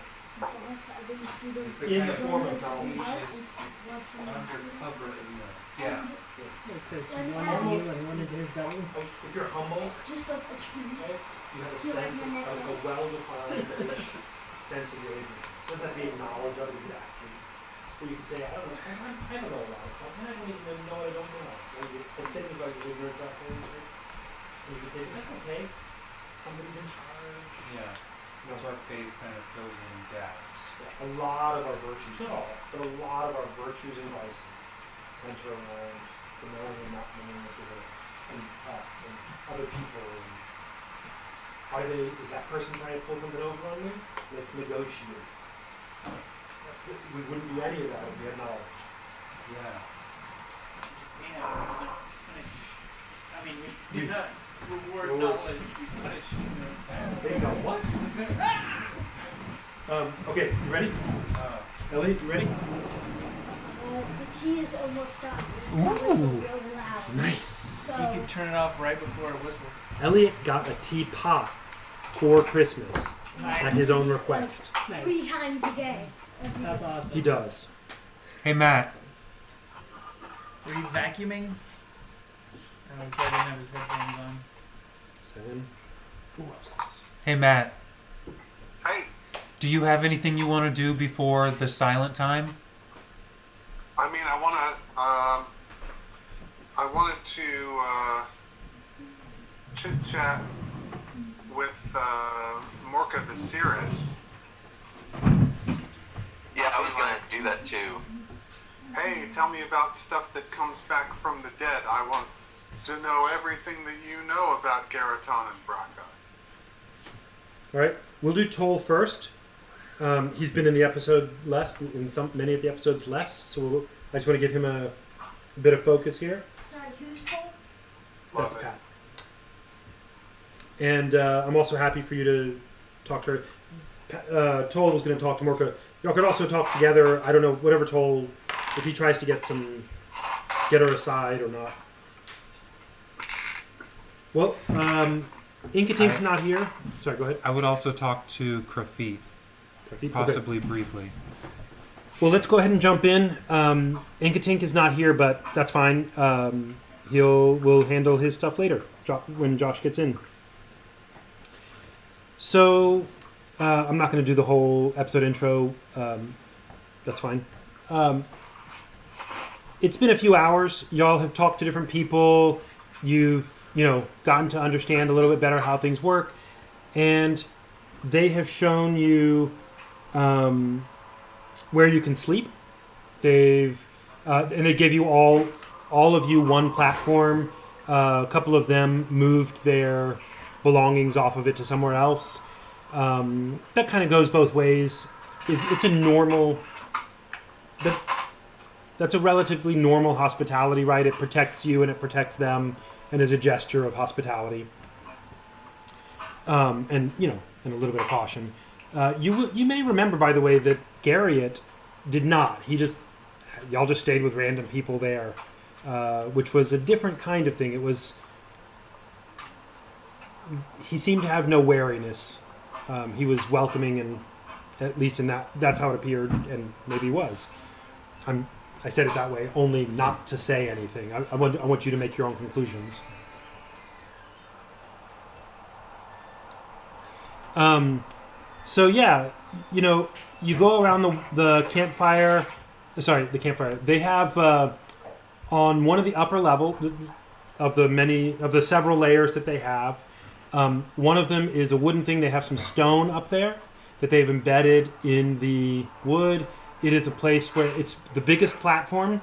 It's in the middle of the platforms, biggest platform. They can all get around that, and it has various hides kind of stretched out, not like making walls, but the net effect of them is that no shafts of light from their fire are penetrating out of the barrier, right? So they can have their fire in the evening. It has, in this kind of fire pit that they've hoisted up there, or somebody has, to these wooden platforms. And above it, there's a little bit of a hole that goes up, works its way through the platforms up above. And they basically talk. They seem to be having a good time. They have rations that are not what you would call well cooked. It's not like a stew. It looks like most of the time they eat dried rations or, preserved things that they've caught and cooked. They've got some fruits, some vegetables, quite a bit of meat because the amount of hunting they do. And yeah, they're hospitable. They give you all that you want of those things that they have. They don't appear to have plenty. They do appear to have sufficient, and they don't seem to have any qualms about giving you any. One sec, I'm going to let Elliot deliver this. And so they talk, they chat, and you have a minor chit chat with them about different things. Is there any one or two major topics that you would have brought up that I'll gloss over what they tell you about that topic? And this is the whole group of them together, minus not present tonight are, let's see. Sorry, give me one sec. Not present here are Scarret and Skivret. They're the two halflings that live below. And also not present are Teko and Edina, whom you have all heard of now. They are the father-daughter hunter and forager who go out for a couple of days at a time and then return. Everybody else is present. There's room for all of you. You talk. They seem to be pleasant and having a good enough time, and a little bit of, ale type of stuff, some fermented fruit. So in the afternoon, the boy lowered me into the Scarret and Skivret's space, and I looked around to see what disassemblers do. I was confused, so up at the party tonight, I would ask, and say what I saw, whatever that was, and ask what's going on. Krafit basically responds to you. He's congenial about it. He's the one who originally said you probably don't want to mess with, interact with them much. Basically what you pick up is that they are semi-feral halflings that the townsfolk found. They're foundlings. They don't know how old they are. They mostly interact with each other. Even the townsfolk don't interact with them a whole lot. I mean, they're like, friendly and symbiotic, let's say. They take care of them. They take care of Scarret and Skivret. They, give them food, make sure they have the shelter. The two of them, you figure out what disassembler means here. They emerge from below when hunting has happened, or after a blood night, or different kinds of... Sorry, not after a blood night. When hunting has happened, or when there's some dead animals outside that they've killed, or whatever, they go and disassemble animals and plants and do whatever the townsfolk basically say.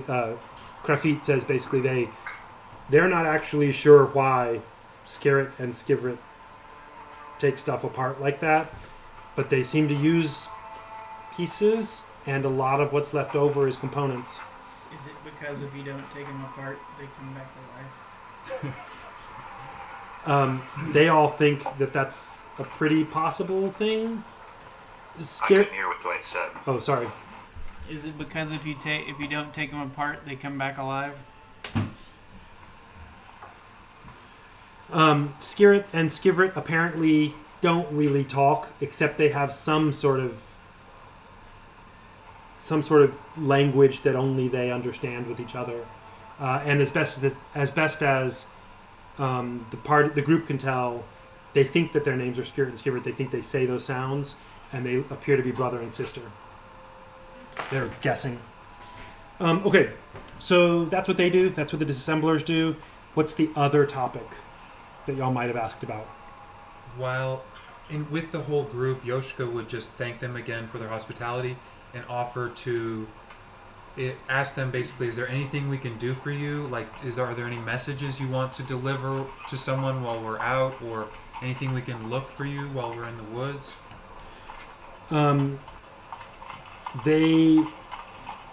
The main response that they ask is, which way are you going?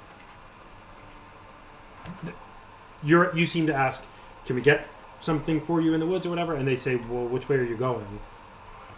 We spoke to Varadia and we're heading up toward the Great Lake.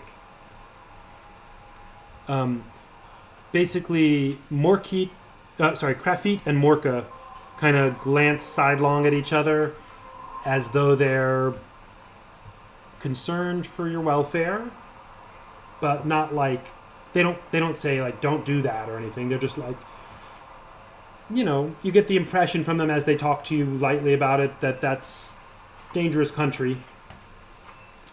And also,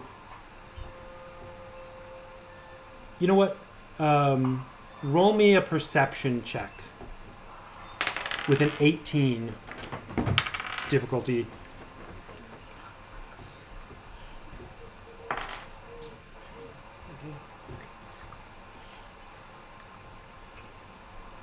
Anybody?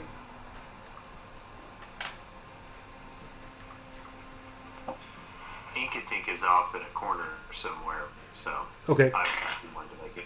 Okay. Down by fails. And Toll? You're muted. Yeah, sorry. You said perception? Yeah, perception check. Or, yeah, perception's good. 12. 30, 20. I'm sorry, what was it? Dirty 20. Oh, okay, great. Toll, you're the only one who notices this exactly. The others kind of are paying attention to the details, but you actually see as Morka and Krafit are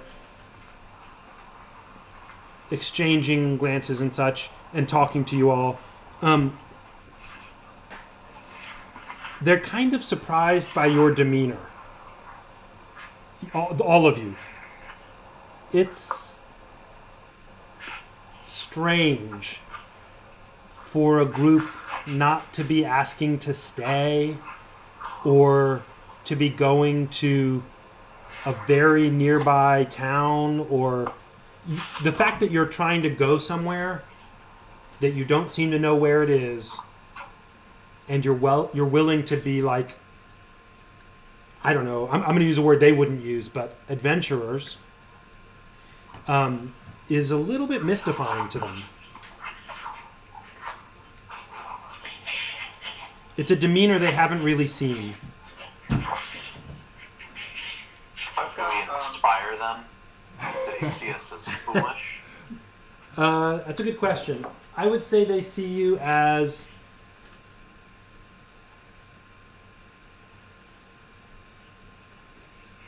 alien to their way of living. It's an not unthinkable, but like because they do have Teko and Nadina who go out for a period, but they're not going nowhere, which is their perception of where you're going. I think the other thing that we would ask is about as much information as we can about what the threats are and how we fight them off. Okay. Yeah, their main answer is the Nanaga and obviously the animals that are in the forest, and obviously the animals that have died. How do we kill a thing that's dead? How do we fight off a thing that's dead? How do we escape the things that are dead? So at this point, Krafit jumps in. I'm going to speak more detailed about that. Krafit says, life and death, the living and the dead are so different. You don't kill the dead, you subjugate or banish them. There is no... They're already dead. What we do is we disassemble. Or, on rare occasions, like a Blood Night, or in some other cases, uncommonly, we send them to Garatone. What does Garatone do with them? I'm sorry. I said Garatone and I meant Braka and... Braka, Simdaron, and who's the third one? My names are getting all mixed up. Who's the god of... Garatone, okay. Great. I was making sure I wasn't switching him with some other name. Okay. Yeah, we send them to Garatone in some cases. It's nice because they're gone forever. Garatone is upriver.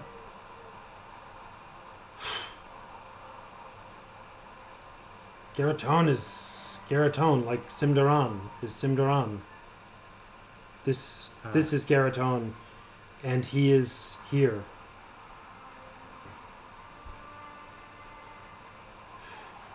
Well, then how do you send them to Garatone? The bell. I see. Does the Iron Bell and Garatone cooperate? The bell serve, and they're very confused by your questions. The bell serve all of them.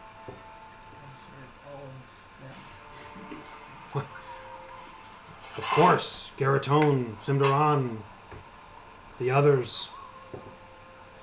At this point, Diamondback asks, when they are looking like very confused, Diamondback says, "Do you have children ever?" Sure. Teko has Adina, his daughter. She has survived. And what do you teach these children? How? May we hear the songs and stories about these matters with which you teach your children?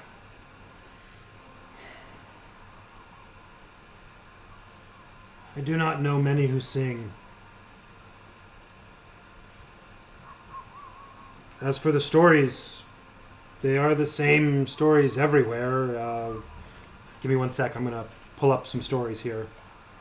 Not actual. Give me one sec to pull up some words that I have written down.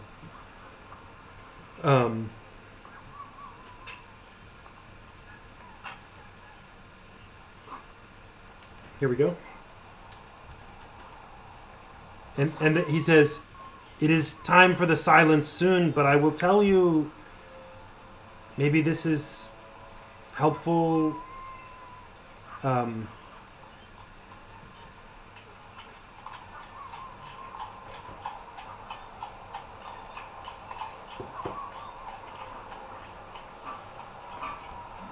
just get on that horse and take it to the lake. Okay, here we go. I can tell you the things everyone knows. Simdaron.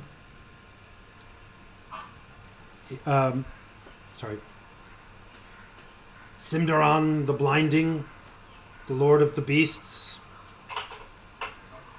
I can tell you Garatone with flayed hands. Braka the Squalid. What else do you need to know? Wira, who closes her eyes. And the others.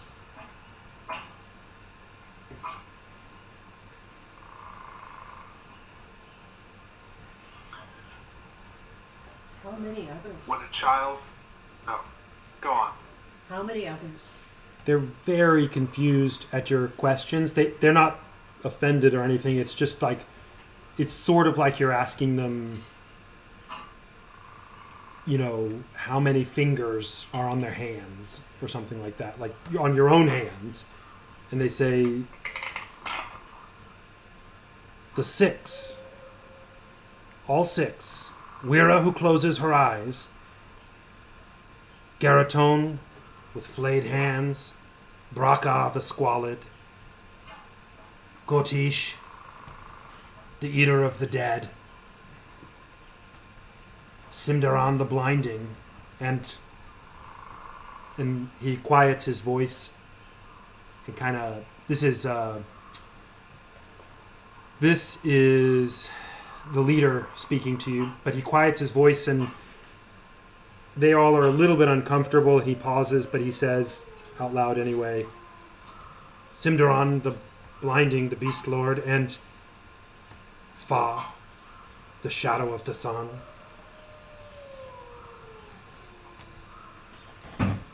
I'm sorry, the shadow of the what?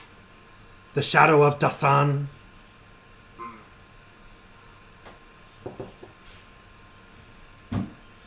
And he says, Dasan. what did you say? Was Dasan one of the ones that he listed in that 6? No. No. Wira, Yeah. Garatone, Braka, Gotish, Simdaran, and Fa. Yeah, so Total asked, who is Dasan? Who is Dasan or what is Dasan? No one knows.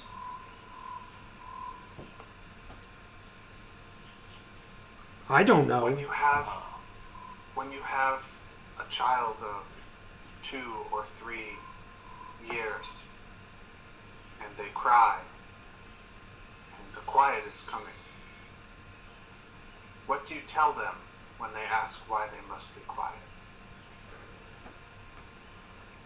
We tell them, we here, we of Sarakan, we tell them they must not draw the Nanaga. And when they ask you, what is a Nanaga?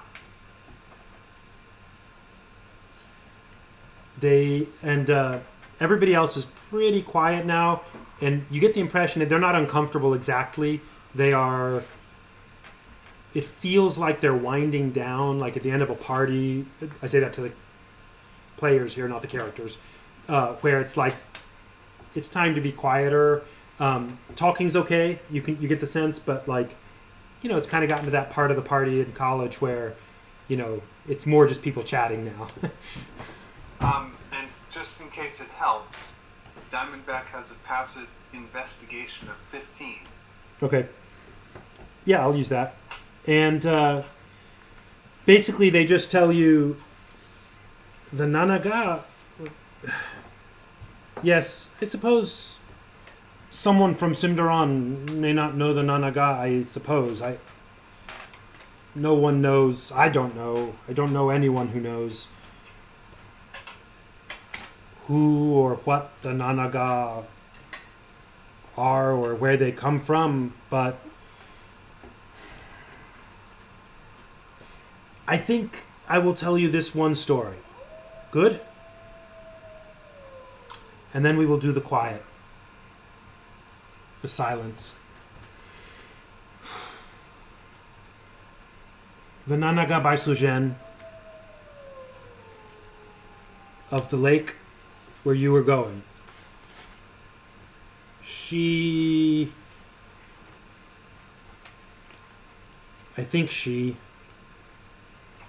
Sometimes the hunters, they say they have seen her at the lake with the other white stone,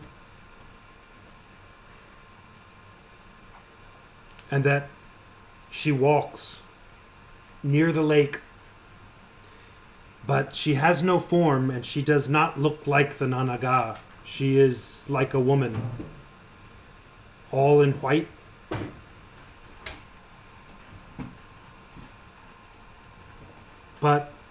Then they say, and he looks a little bit uncomfortable, as though you know this kind of look of uncomfort.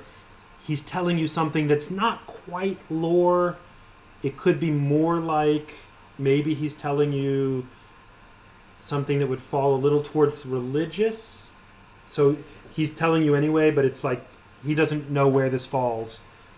But he says, the Nanaga by Sujen, she is the woman on the lake with the white stone, like the one we have. But sometimes she is the woman, and sometimes she is the Nanaga. And then he leans really close and says, but the iron bell cannot go to her. And he leans back and he says, so the Nanaga, and he moves quickly, the Nanaga, they are the serpents. I think you may know this. Garaton, the Nanaga must be from Garaton, but the Iron Bell cannot go to the Bai Shuzen. We do not know more. However, the Nanaga are great and we think very ancient serpents of these parts. And I think they are the ones who made these stones. He points to the black stones. At that point, Morka kind of gives us kind of motion, like she's kind of done with this conversation. It doesn't seem like this conversation is useful or fruitful. And she basically indicates, kind of like non-verbally, to Krafit. And he says, it is time for sleep. Some will stand watch. And he points out to, he says, Obrion, Davrat, maybe you should stand watch at first. The sounds of the night are more than I expect. They both nod in assent. Morka seems interested in talking to you, Toll, and we may have to get to that next time just for time purposes. But several of them seem to have taken Krafit's injunction to observe the silence as instruction, and they seem to be getting up and kind of stretching and shuffling to their places to go to sleep. Your platform that they've given you is immediately below this platform, so you can go down there. So here's what I'm going to have you do. Is anybody going to stay awake on your platform? They've got watchmen. Are you going to have your own watch, or are you going to let them do the watch and you go to sleep and take advantage of this opportunity for rest? I'll keep watch. Diamondback has not been betrayed in the particular way of not having a town watch its own walls sufficiently. Okay. And so is content not to set a guard. Toll is worried about potential threats within the walls, so he's gonna watch and hope somebody else will do another shift so he doesn't have to stay up all night. Is he going to If be... he mentions something, Diamondback will take a shift and nudge Inkatink. Hey, you take a shift too. Tolla's nervous. And just to say, just to remind you, if you use Yoshka's Circle of the Night Watch, you could light a torch and nobody would see it as long as you're holding it.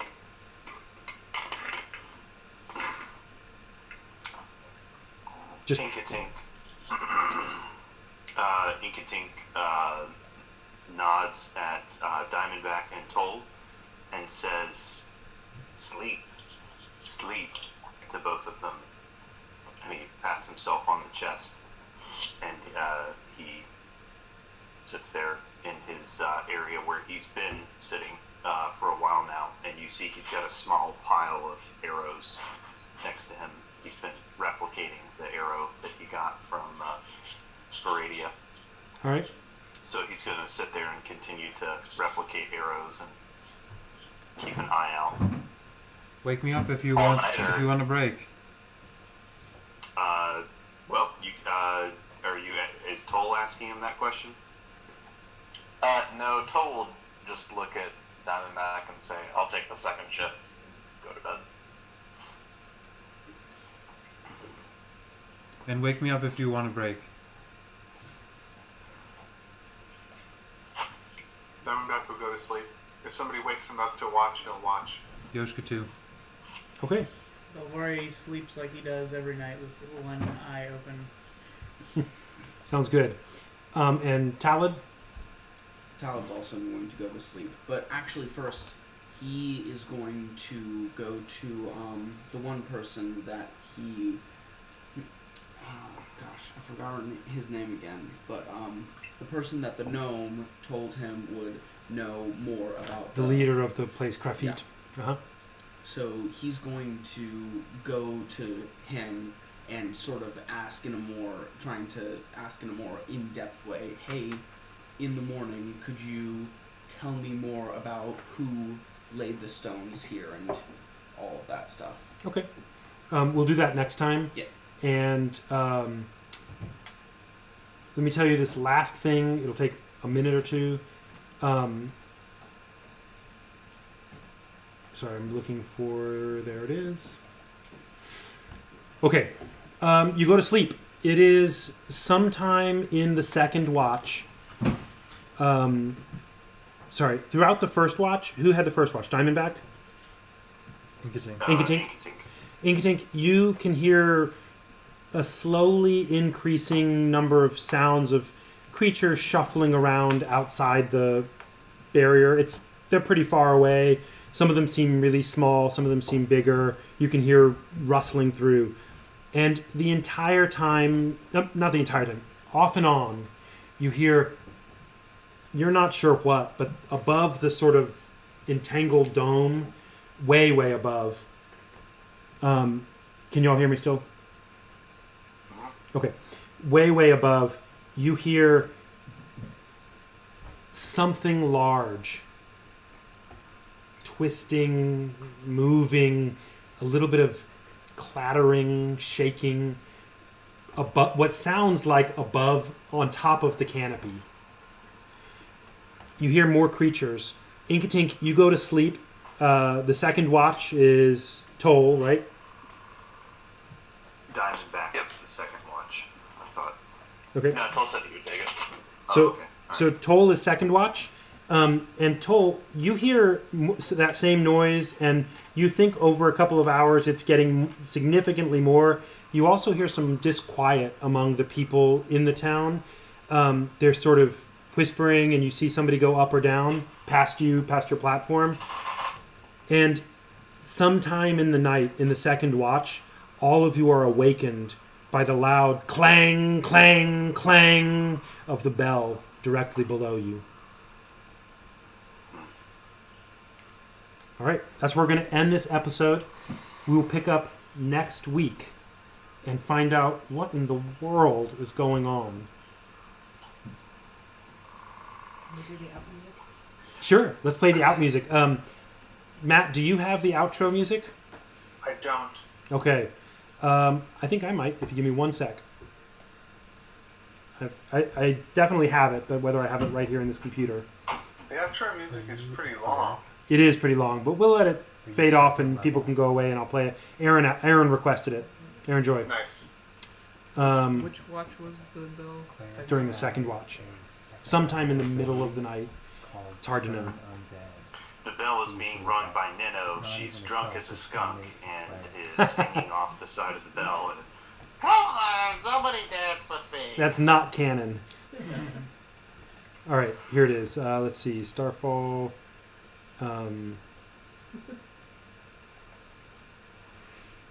Here we go. I think Oops, nope, wrong folder. Give me one more second. I'll check. If not, then we'll do it another time. That would be a fun and frustrating character. The person who comes along at every cliffhanger and makes it be not so bad. That would be both. Here we go. I think I have the MP3 of it here. All right. Well, thanks everybody. I really appreciate your playing and your listening. This MP3 might start soon. I don't know. I clicked it. Have a great night and see you next week. That's it. Don't sleep, there's snakes.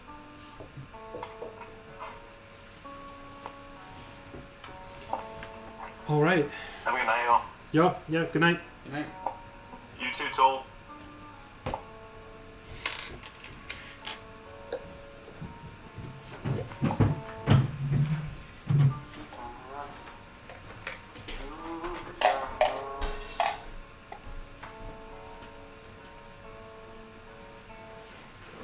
Have a good night. Thanks, Troy.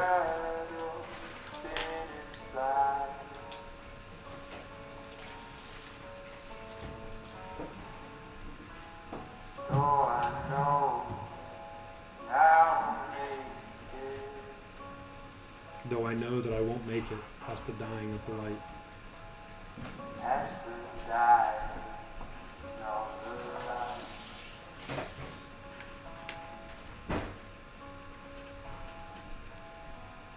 Hear the eye bells of tolling,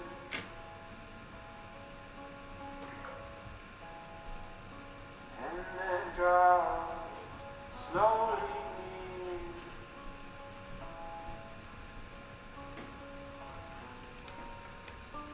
Oh, they're bringing with a nightfall.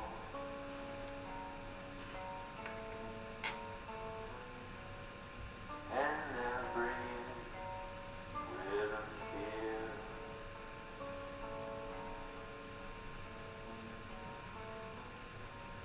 And the tribute men are coming.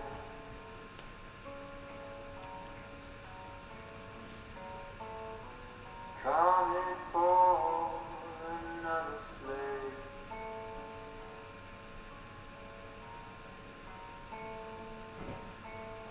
To make me swing that heavy hammer.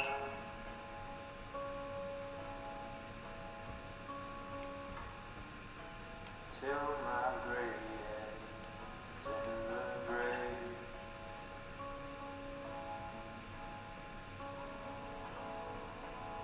So I fled to the forest.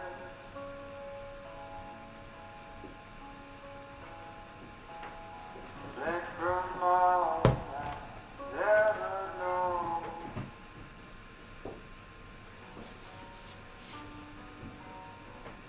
And there's nothing to remember.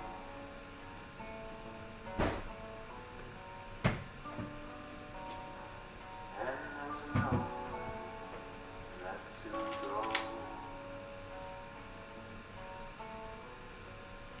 And the day getting dimmer.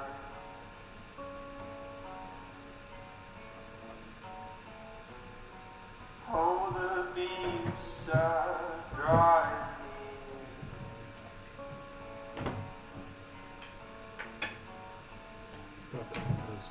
Lord, us are hungry.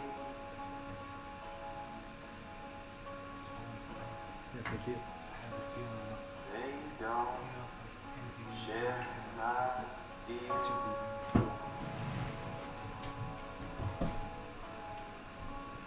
So I keep running through the jungle.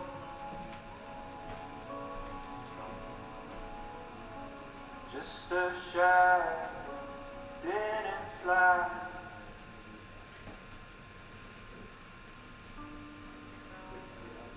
Though I know that I won't make it. Tough right Past the dying of the light.